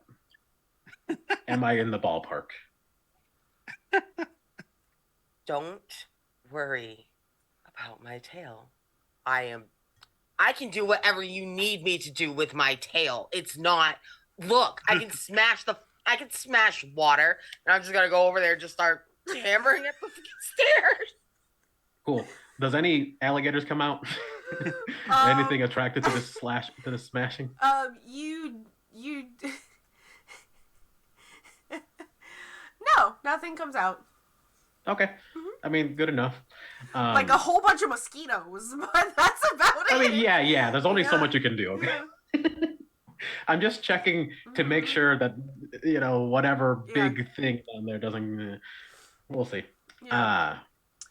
Go ahead, Javier, and roll for me your d6 for your stress reduction, so we can get the roll out the way. Mm-hmm. That's a 5. Nice. You can remove 5 from your stress. So.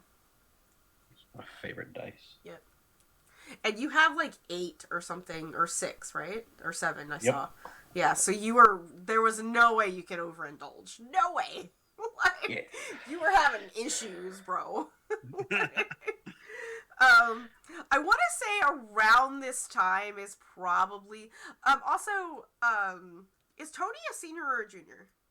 Tony is a junior. So Tony doesn't have early release. But this is probably around the time Riley arrives. And you arrive and you park your rental by the amphitheater, and Javier's not there, and Effie's not there.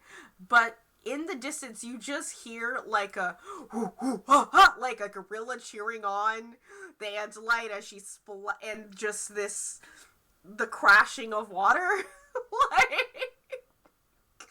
Stare in that direction in confusion for a moment and then head over there.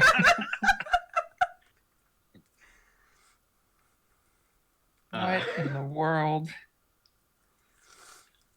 You walk into a room with a gorilla and a centaur. It's a scene, Yeah, this is very Animorphs. I don't think, I'll put it to you that way. Yeah, and Effie's like, and y'all both just kind of stop and realize that Riley's there and stare at her. Good Just to see froze, you tail along. like this. Good to see you two getting along. Yes, it's been quite nice to meet Effie. Effie. I'm Riley. I'm going to try the hand thing again. I know how to do this. Walk up a little too close. I'm real fast for a handshake, and I might accidentally thump you, and I accidentally kind of thump you. I tried, though. She's trying to fist bump you. That's what much you're getting out of this. It's like, There's like that awkward like fist, no shake, no fist bump. What? Right? I'm trying to shake, except I'm moving too fast. Then your hand's a fist, so I do a fist, but you. So we are.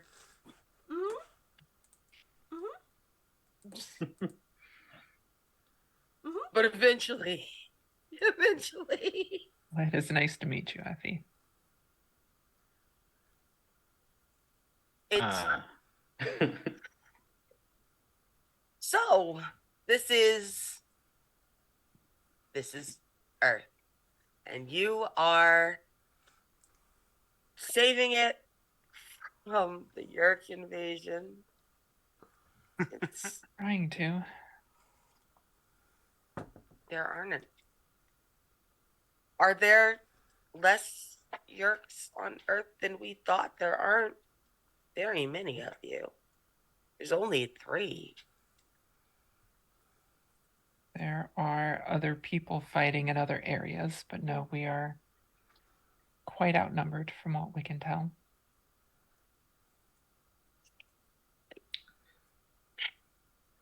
But I mean, Arnica, you did see the hefty blow firsthand from the outside that these people did. I mean, that's true, but look at me. Look at me when I tell you that even a broken clock is right twice a day. It's true. Anybody can fuck up correctly. Mm-hmm. You just have to have luck on your side. Yeah. And there is no reason, even if I wanted to be exceedingly generous, and I don't. I want to be like this much generous, and that feels super generous to me. There is no reason for me to think they successfully blew that ship up on purpose. You understand that I think all those Yerks killed themselves trying to kill these people, right? I don't think they had anything to do with it. I think this was an accident. I'm not going to tell them that. That's rude. But just know that I don't think they did that. I think the Yerks did that to themselves. Riley notices the pause. We're doing the best we can. I mean, we've had some success. I mean, you don't have Yerks in your head. You obviously have had some success. We've taken out a sub-visser. We've blown up a ship. You know, they underestimated us too, and it hasn't really gotten them anywhere good. I'm not saying you can't do this. It is a gorilla. It is. I asked you what you were, and you have told me that you were a gorilla. I still don't know what a gorilla is, but I know that that's what you are. It is a gorilla. You are. Do understand? If I would like to say there might have been some confusion when he said he was a gorilla, that you thought he meant like in the fighting force, like a guerrilla force, and that is also sort of what they all are. You are obviously doing something right. It feels like there should be many, many, many more of you. And maybe some more dome ships. A whole fleet of dome Ideally, ships. we would have more help. I'm guessing you're not here to help by your tone. I'm here now. I was here on a rescue mission. I'm here to pick up a child. It wasn't supposed to be an invasion this big. An invasion this big. Even way back, even in the backwaters like Earth, an invasion this big should have a stronger response than it has. No one thought it was this bad. Yeah. Well, if that's all you're here for, we can let the other group know that you're looking for them.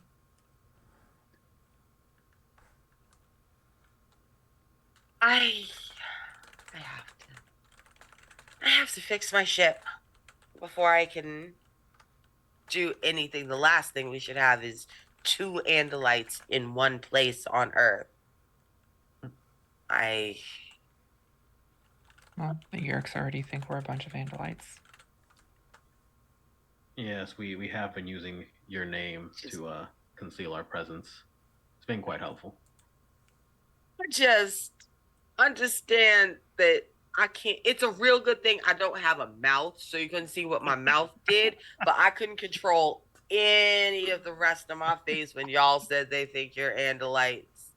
I did not mean to look as viscerally disgusted as I am. But I understand. But at the same time, Effie, it would make sense. I know it makes sense, but after that visceral reaction of disgust that you get, it's like, yeah, because who in their right mind would share morphing technology with humans? Who did it? Who did it? I can't even think about that right now, because you see, if I think about that, then I have to know the answer. And if I have to know the answer, then eventually I have to act on the answer, right? My people have values, and if I know the answer, I have to act on the answer. And if the answer is way up the chain of command, what the fuck am I supposed to do? I am stuck here. They can see me freaking out. I'm fine. You really don't like us putting ourselves on your level like that, do you? You're just... I'm sure you're very good for humans. But... Oh, I'm good for anyone.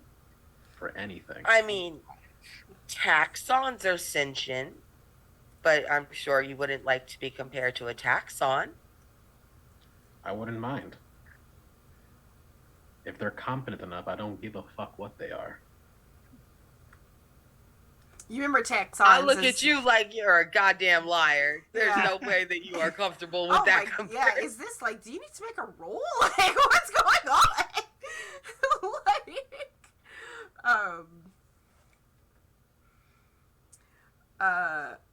Believe me, I've been called worse things. Yeah. And I'm still just as competent. Yeah. And it is starting to get later in the afternoon. School should be letting out soonish, as y'all are clearing things off, having your conversations. Javier, you do know that you have to time it correctly to be home correctly, like, kind of thing, so you're still a gorilla. Hey, 25-mile-per-hour land speed, I'm on. Yeah, but now that you mention that, I'm realizing that I have been watching the shadows kind of creep across the floor. And while I don't know how long you've been a gorilla, but you have certainly been a gorilla for a minute. I just kind of look at you and I'm like,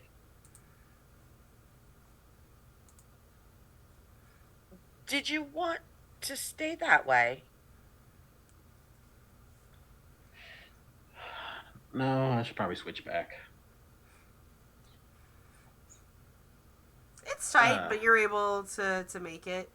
But now you're also, like, kind of have this hint. It's like, wait a second. It's not like the Andalite has a watch on her.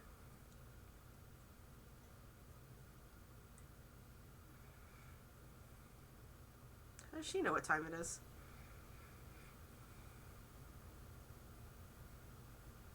So, is that a natural thing? I mean, you don't know that Andalites can psychically tell time. Like, but that's really useful, isn't it? Very convenient. Yeah.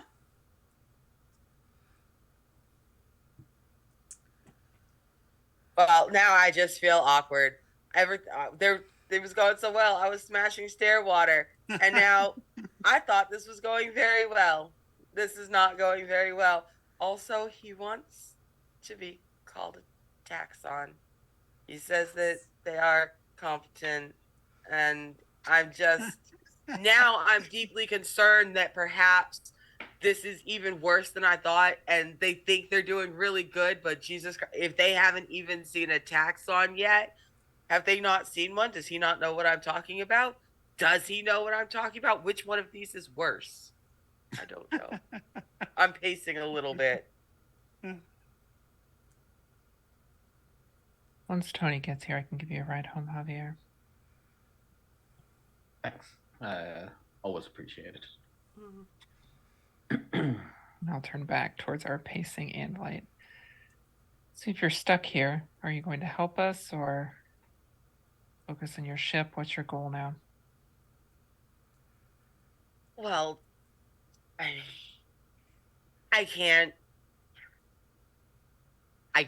just not help you while I work on my ship. You know where I am. You know where my ship is. You know, I'm sure you are doing a wonderful job. You are saying that you are doing a great job, and I did see the ship blow up, and all three of you are alive, and none of the three of you are dead. And I will assist you until my ship is repaired. And once my ship is repaired, I will put out an emergency beacon informing the closest war princes available that the situation on Earth is far more dire than perhaps has been able to be reported to them. I cannot just consider the fact that the upper echelon of the Andalite military absolutely understands how endangered Earth is and just doesn't give a fuck. They're fighting real fights and they're just going to let Earth get eaten and then nuke it from space, which is what I would do. But I absolutely just think that messages are not getting through to high command because we are virtuous and we are excellent and benevolent and good shepherds of the guard of the galaxy, and of course we'd come fix Earth if we knew. I think in addition to looking very exhausted, I think Riley steps forward and almost squares up with Effie, looking angry and frustrated. If you're going to help us, you can drop the condescending tone.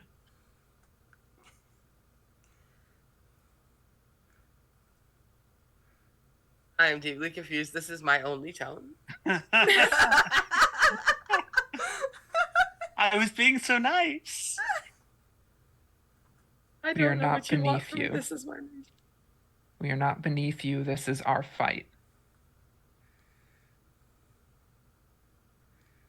We're the ones helping you right now.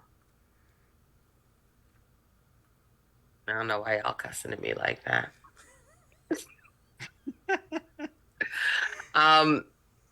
So Effie just kind of Tommy and Riley are between her and the door and everything, and like now I'm feeling awkward.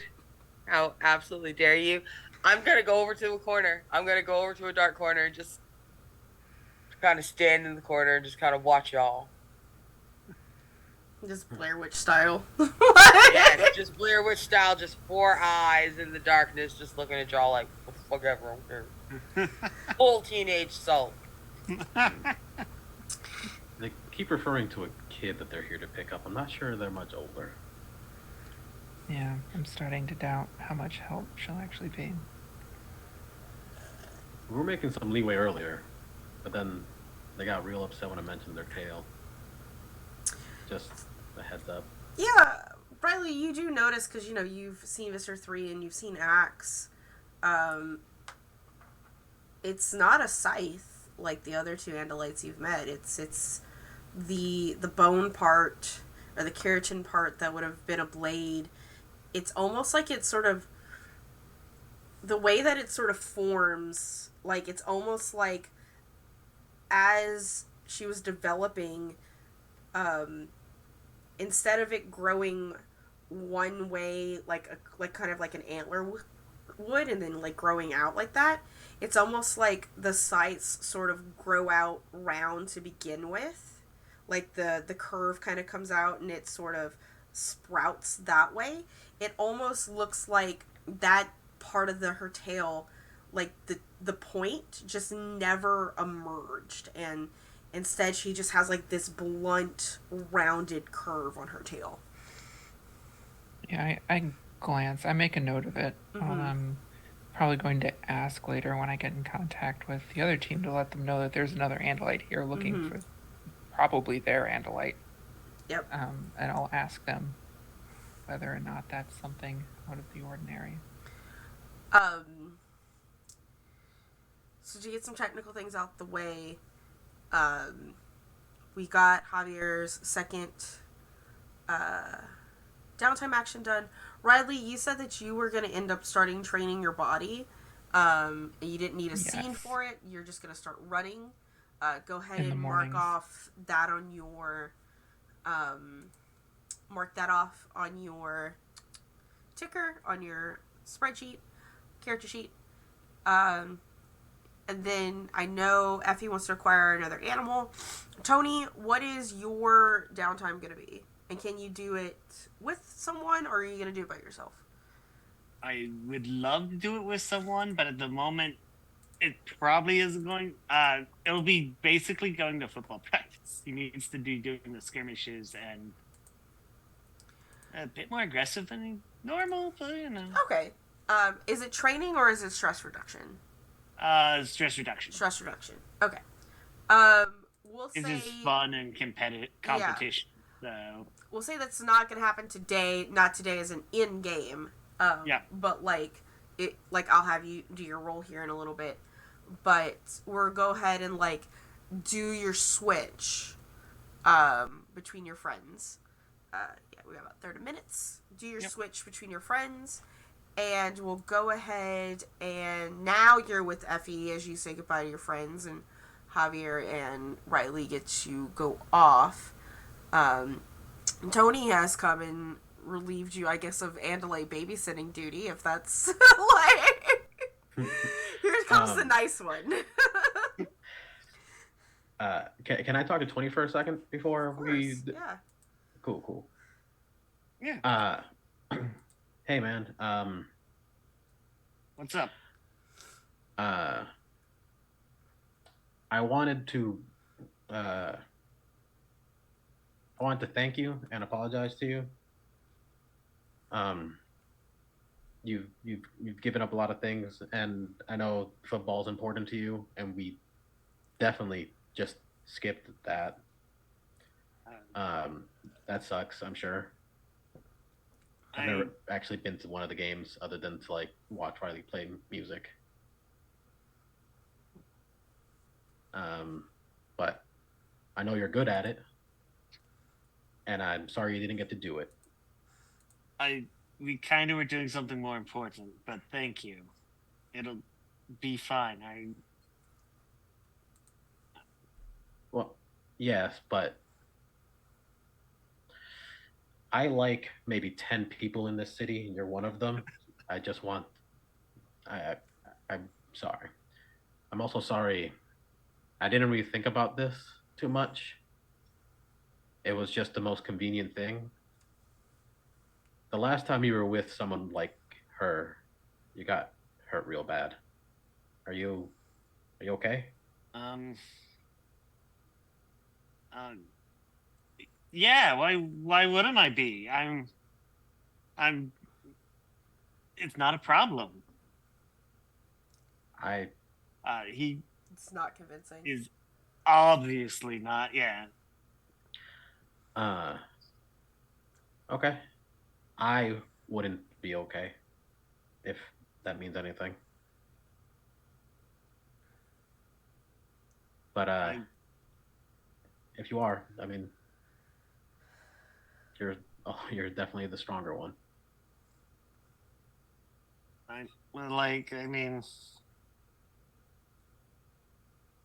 Yeah, but we all kind of got to pull together here. I can't do the planning like you and Riley can, and with the three, hopefully 4 of us. So you guys were talking now. That's good. On and off. There's progress. Good. The hideout. I think you'll like it.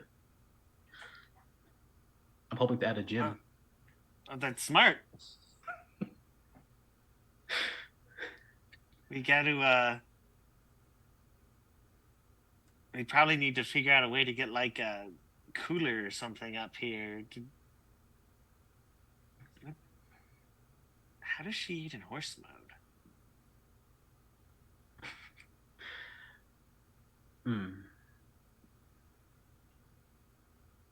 I wonder if there's any. Have you ever considered robbing someplace? Because I believe my alter ego is a villain on the news.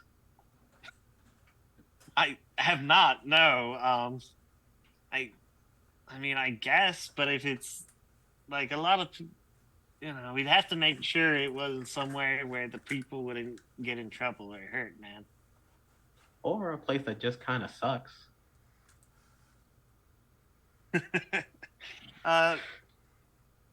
Yeah, I guess. And then we can get a fridge and really start making this place a little more something.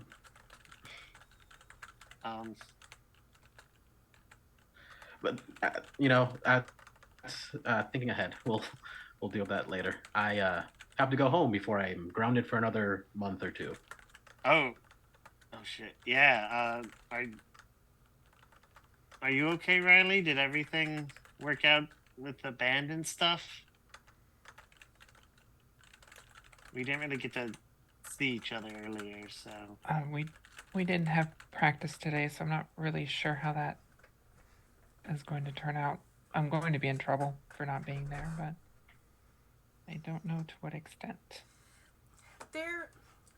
From what you're sort of gathering while y'all were both at school, with a student and 2 educators missing, like you not being at a football game and then you not being at band practice seems the least of their concerns, if that makes sense. Hopefully it'll all blow over. Mm-hmm. I'm sure it will. Take good care of Javier, okay? I will.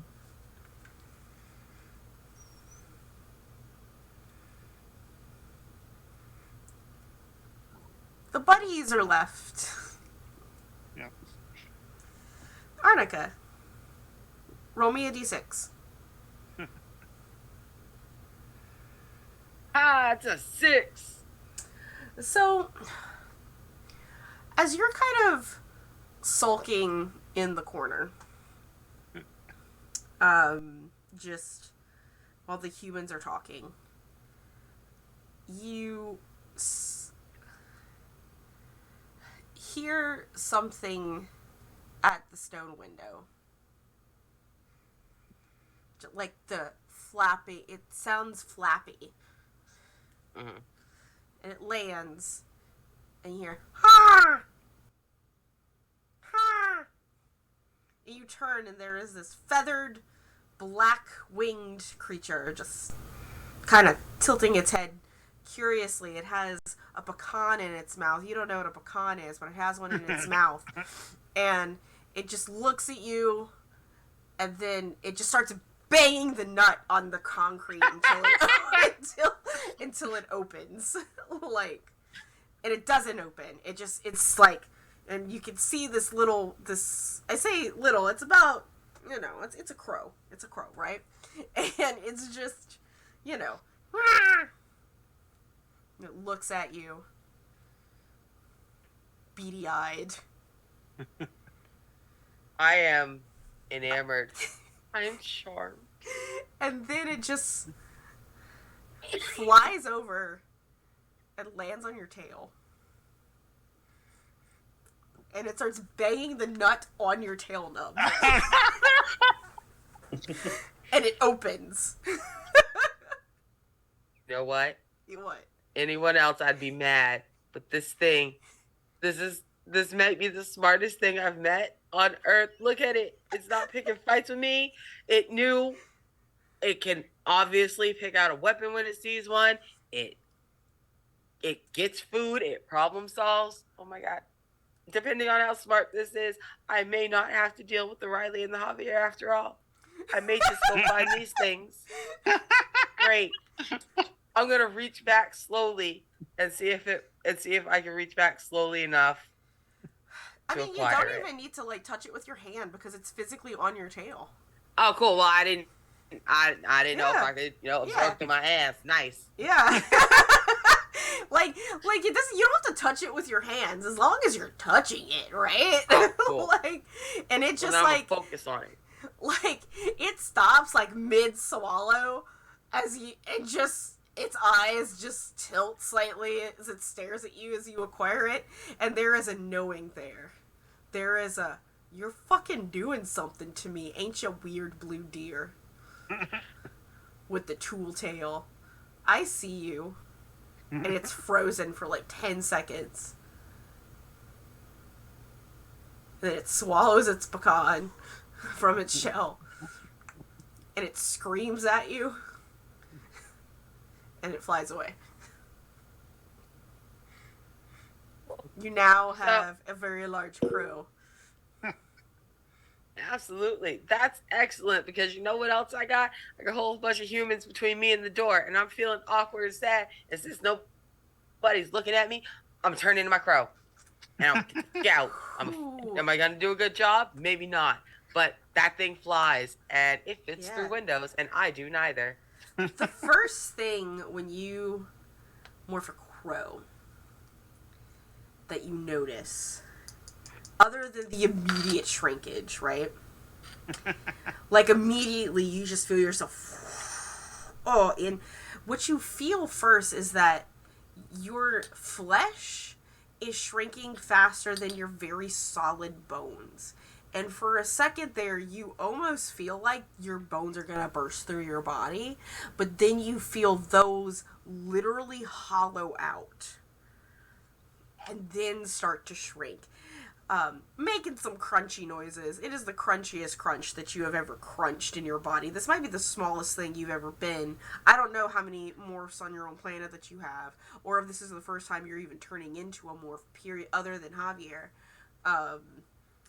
And naturally, like, your arms swoop in and your front legs just start to move forward and just onto the sides of your body, and your wrists twist in a weird way, and all of that blue fur's texture begins to change, and it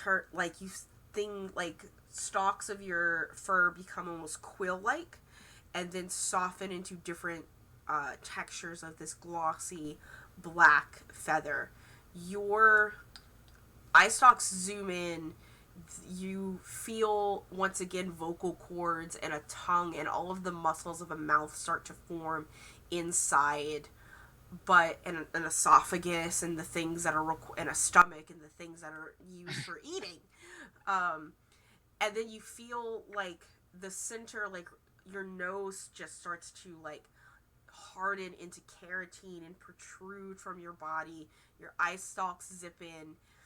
Your eyesight as a crow for your two eyes are significantly better than your Andalite eyesight.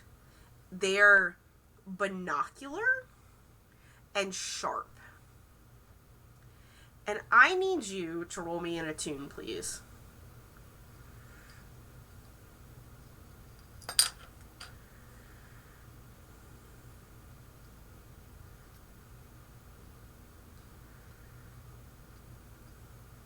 Alright, it's a 4.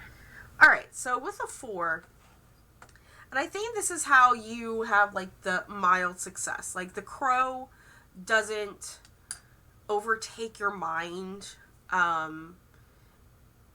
but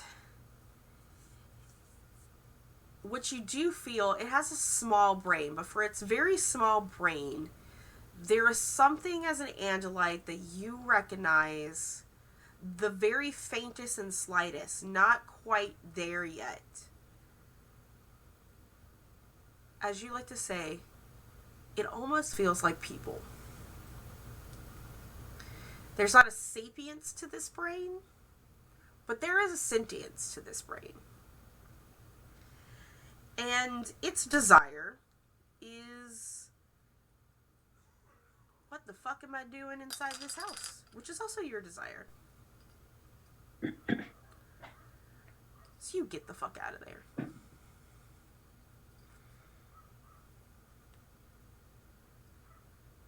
The rest of you, like there's just a crow. There's a one crow. You heard the first crow yell, and just zoom out, and like whatever. She probably scared the crow, and then the second crow flies out, and it all just sort of hits y'all in that moment. Like, Do we chase her or just let her go? No, I'll make sure she's not gonna hurt herself. I mean, can she really make things any worse for us if she... Yeah. I don't know.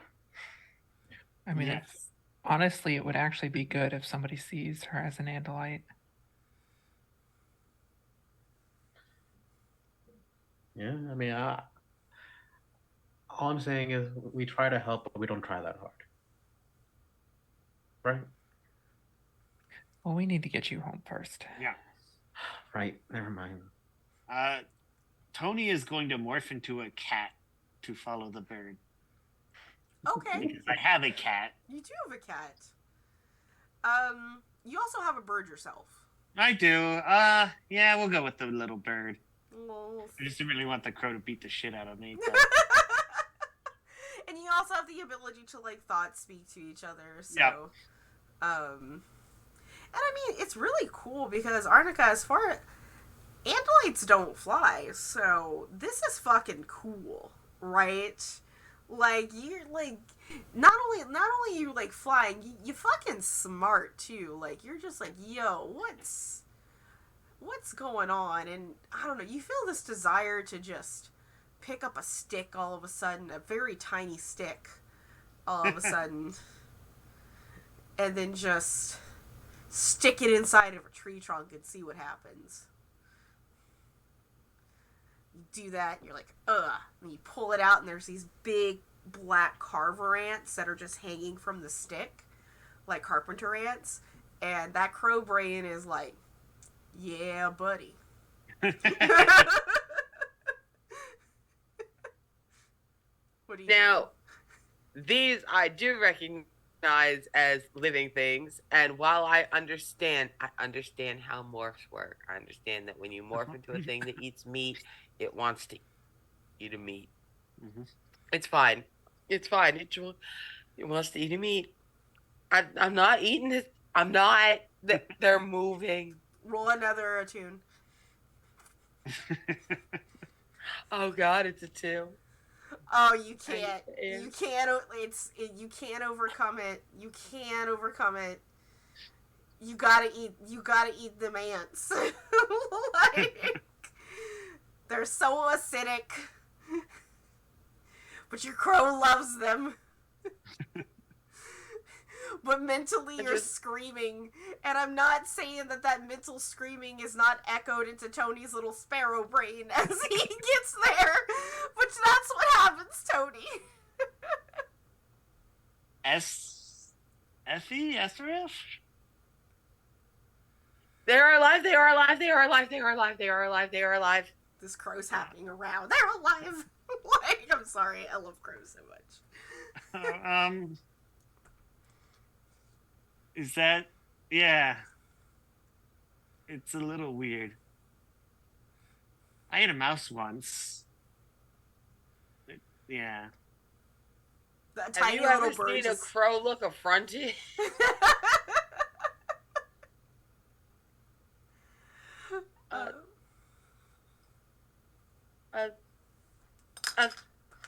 A living? You ate the living thing? Well, not... I was a cat. They're like a predator asshole. Yeah, predator asshole. I feel like that sums it up. We keep them as pets, and they are jerks to us until they want something. How do you describe a cat? They're little They're really tiny, cute, though. really fuzzy assholes. They're adorable. I could show you, but I wasn't sure how far you were going to fly. I've dropped my stick, and while I'm still panicking, Lord, now you just talked about cats, and cats are jerks, and just kind of sitting there in my little bird form, like, Riley thinks I am a cat.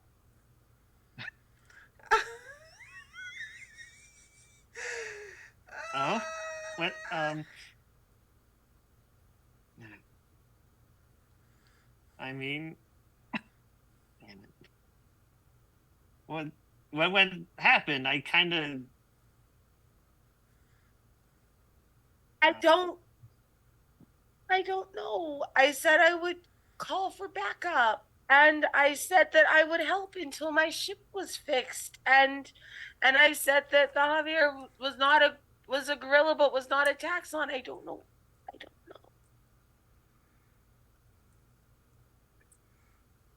Taxons, the worm ones. The big old they're centipedes. gross. Yeah, that eat They each are other. gross. Yes, I am very... the thing you saw me as first, I smashed several of them as that. It's a rhino. So the Javier knows that he is not a taxon, and he knows that he is not an Andalite, and a taxon is not a human, and a human is not an Andalite, and it is the nature of things to be what they are, and to not be ashamed that you are not as mighty as something else.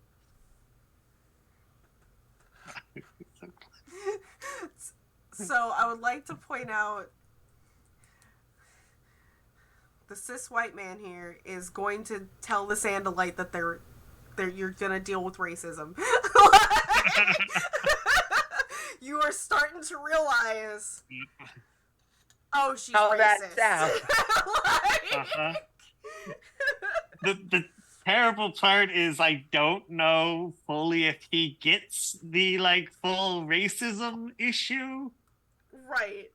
But it almost sounds like the way your grandpa talks about Oh yeah, conserving the race. Yeah. Oh yeah. You should. Yeah. We kind of try to see people as individuals, that everyone is able to achieve greatness of their own, and it doesn't matter what you are. And I kind of didn't pay attention to it before this all happened, but Javier's kind of had to deal with people telling him he isn't like that and can't be good because of who he is, because a lot of the people I know are bigger assholes than a cat could ever be. Because cats don't know any better. The Javier seems absolutely capable. He seems very humanly capable. Humans are not built to fight space battles. You're not even in space. I do not understand why they are so mad that I am telling them that they are not. You are not built for this. I just wanted to get help. We went to the moon. Yes, Tony. Very good. My girl's sitting here trying to figure out. She doesn't have the concept of telling someone, good job, you crossed the road. But she's in there looking at you like, that proves my point. You have only been to a moon, just one. And it was empty.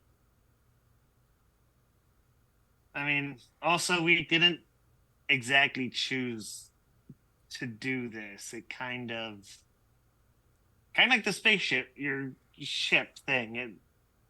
A lot of stuff kind of just happened, to be perfectly honest.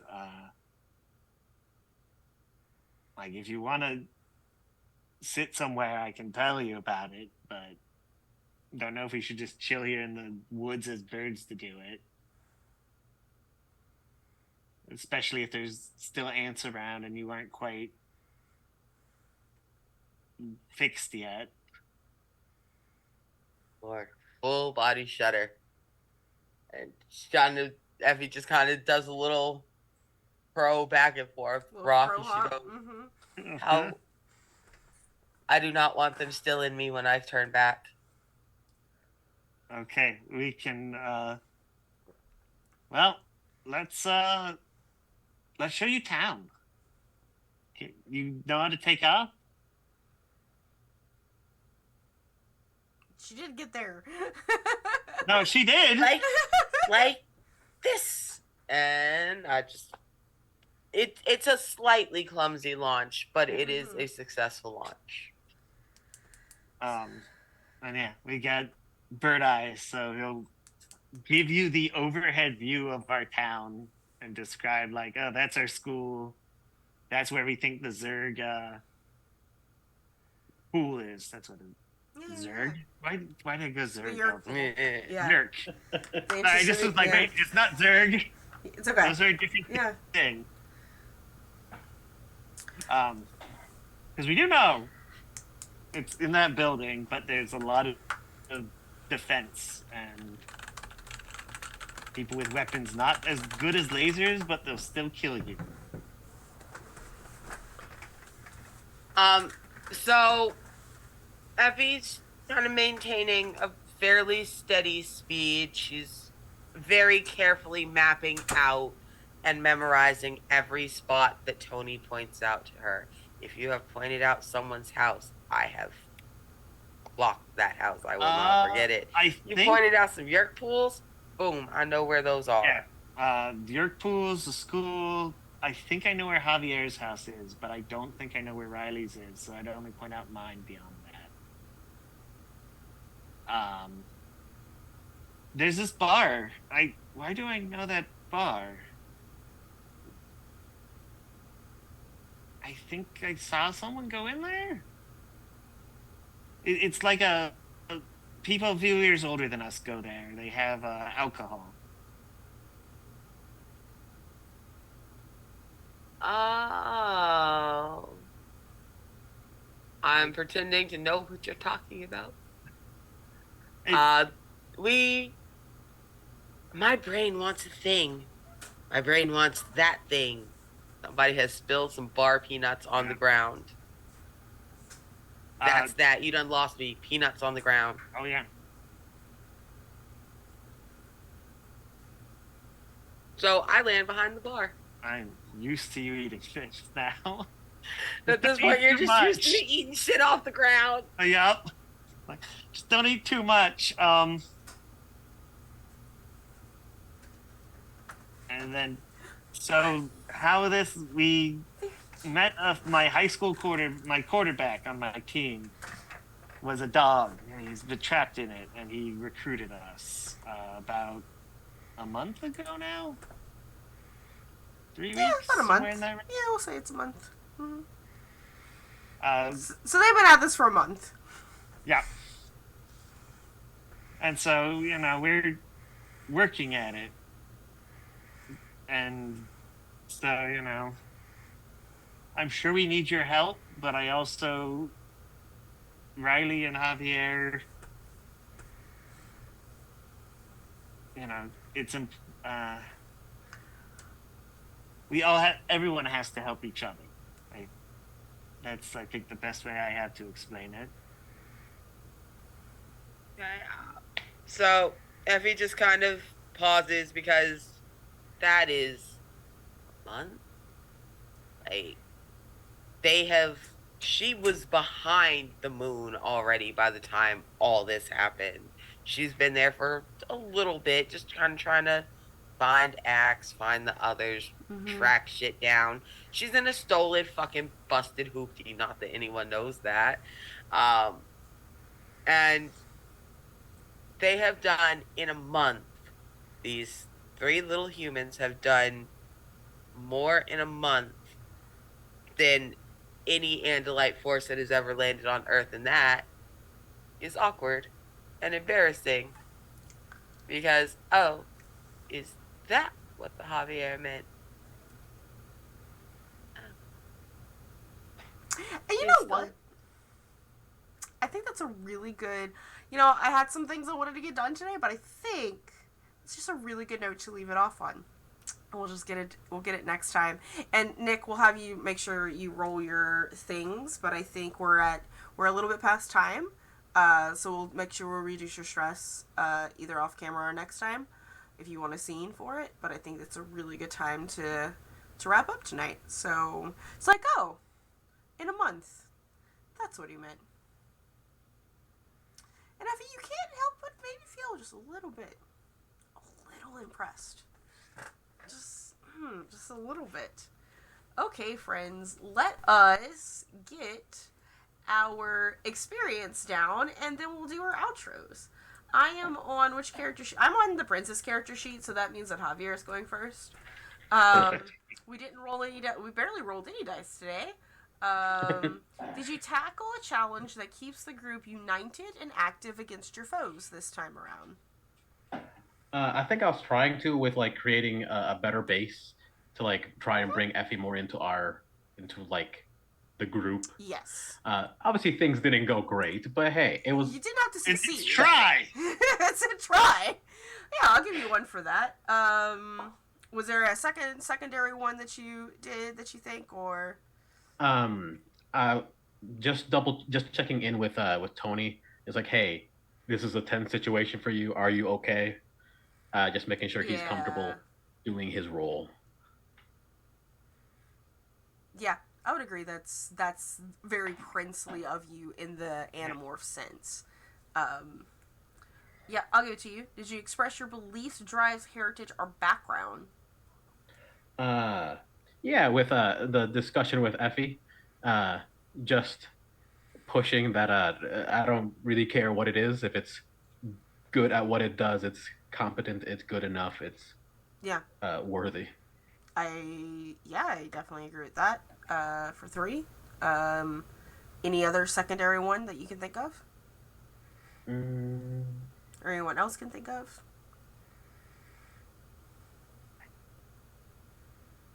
I mean, the signing himself out as his mom, knowing the signature,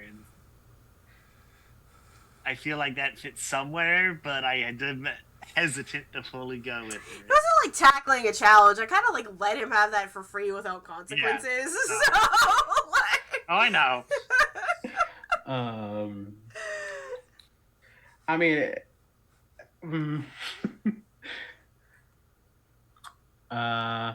would you consider having just a pretty impressive catalog of weird ass morphs to be, being prepared for a challenge? No, you got 3, buddy. Yeah, there you go. That's good enough. Really good for a downtime thing, getting 3. Yep. Yeah. All right, let's Goodness. do Tony, since I'm just gonna be like boys first, girls second. No desperate actions, because I don't think you struggled with your reckless trauma this time around, did you? No. Javier? No. Yeah, you didn't struggle with your trauma this time around.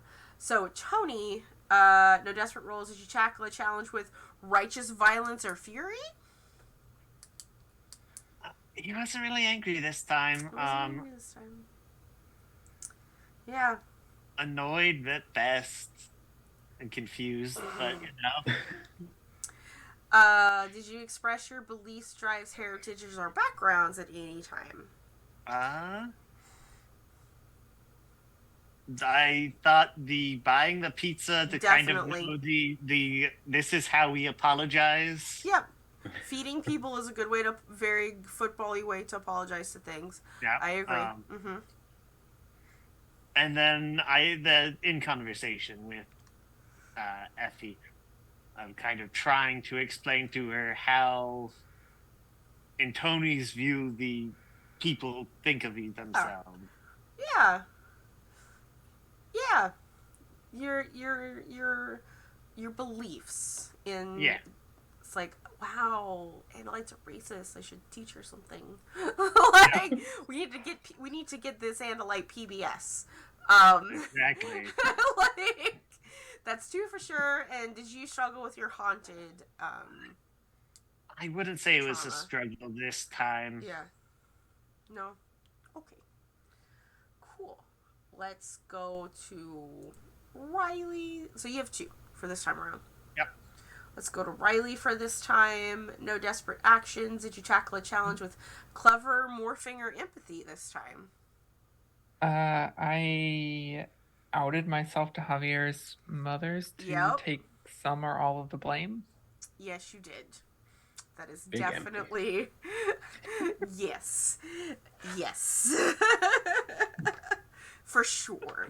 Like, that's a point. Is there a second point? I don't know about empathy. I have things for the other ones, but I don't know about empathy. About empathy. All right. So your beliefs, drives, heritage, and background. How did you express those?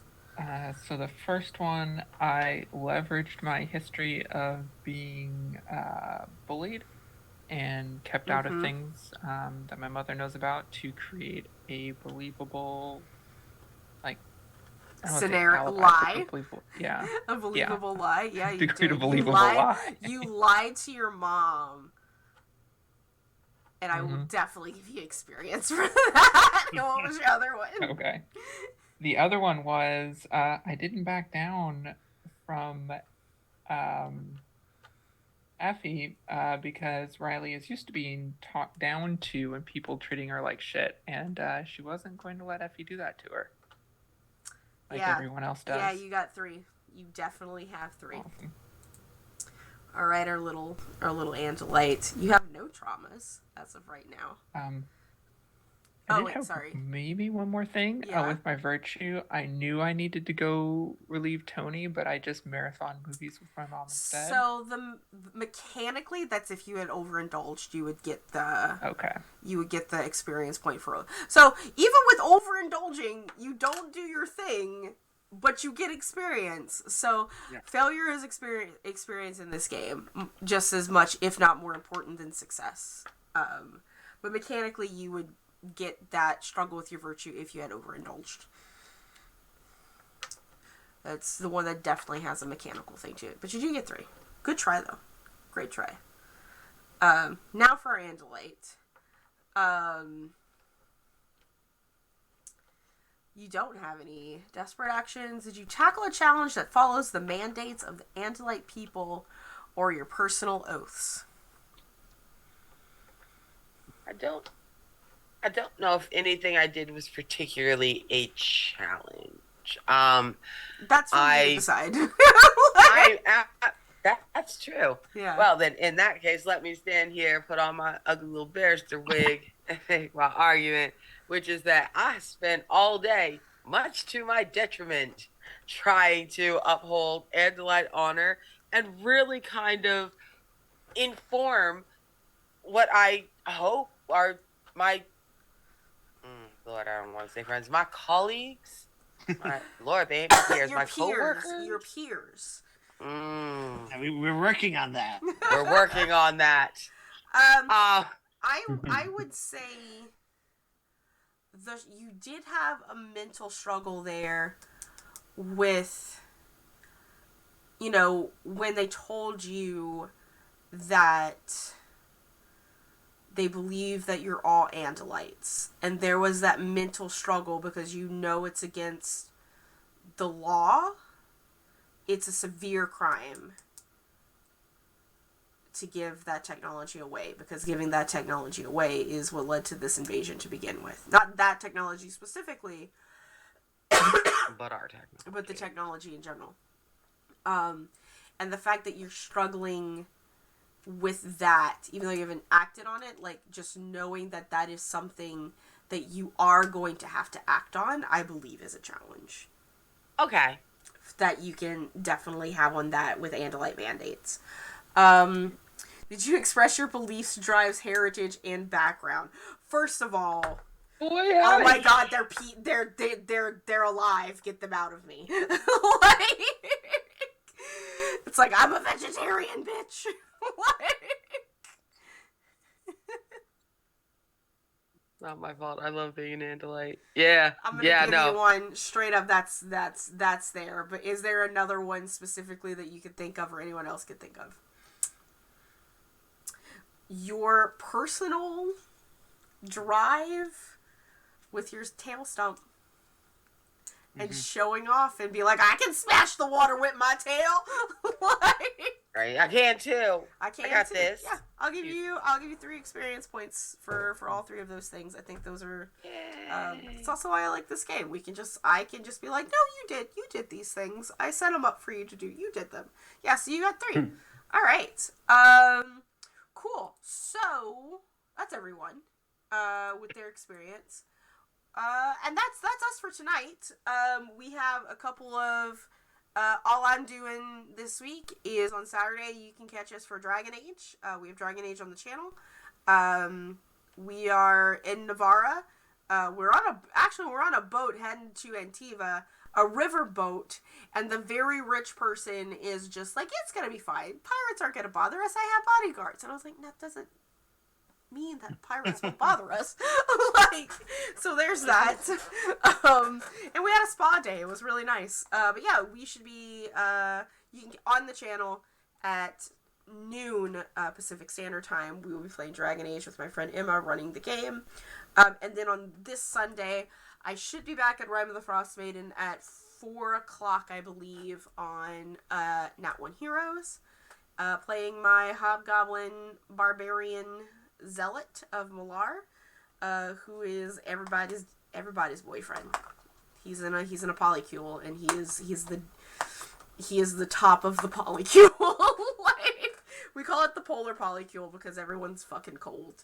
But that's what I'm doing this week. Otherwise, just be sure to follow me on Twitter and join my Discords. Everybody else, starting the opposite direction, so with Arnica, where can we find you on the internet in the next 7 days, friends?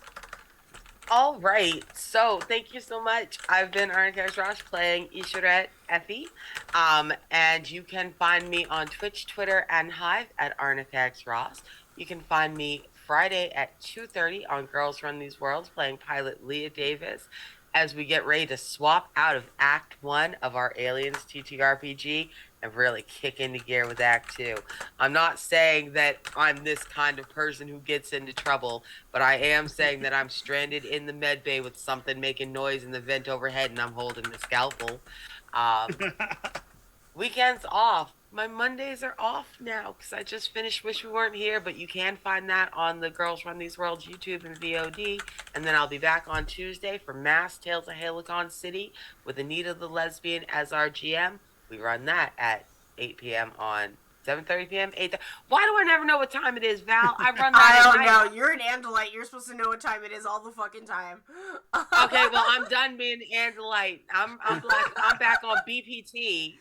I'm back on Color People Time. I don't know what time it shows. And that's where I am and what I do. I am Nilsine. I was playing Tony, our Battleborn. I am not doing anything exciting right this moment. But if you follow me on Twitter at @fel_strike, that's where I'll post stuff that's there. Yesterday. I'm next, right? Mm-hmm. Yeah. I'm Anna, aka Archival This Bunny most places on the internet. I'm a queer and trans advocate, museum worker, and TTRPG streamer and podcaster. Find me on Twitter and most other social media at Archival Despun. As far as where to find me Tuesday nights, you can find me on Black Feather Guild with Champions of Faith Season 2. We are diving deeper into faith politics and now trying to protect the seat of the Summer Court from Demon Lords. It's a fun time. I play the Summer Queen Spy Master. I just have a lot of fun stringing people along and pushing the party towards my own ends. Fair. Every other Saturday, you can find me on Dexara19's channel with Dragon Riders of Aome, our quest actual play, following a bunch of young Dragon Riders and their dragons as they try to save the world, because it is always the teens who have to save the world.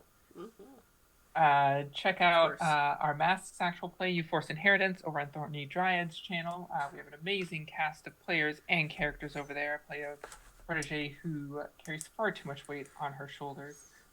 If you like Lancer podcast, you can find me a response team Omnicron, a Lancer actual play podcast following a PR team who unexpectedly ends up on the front lines of a brewing conflict.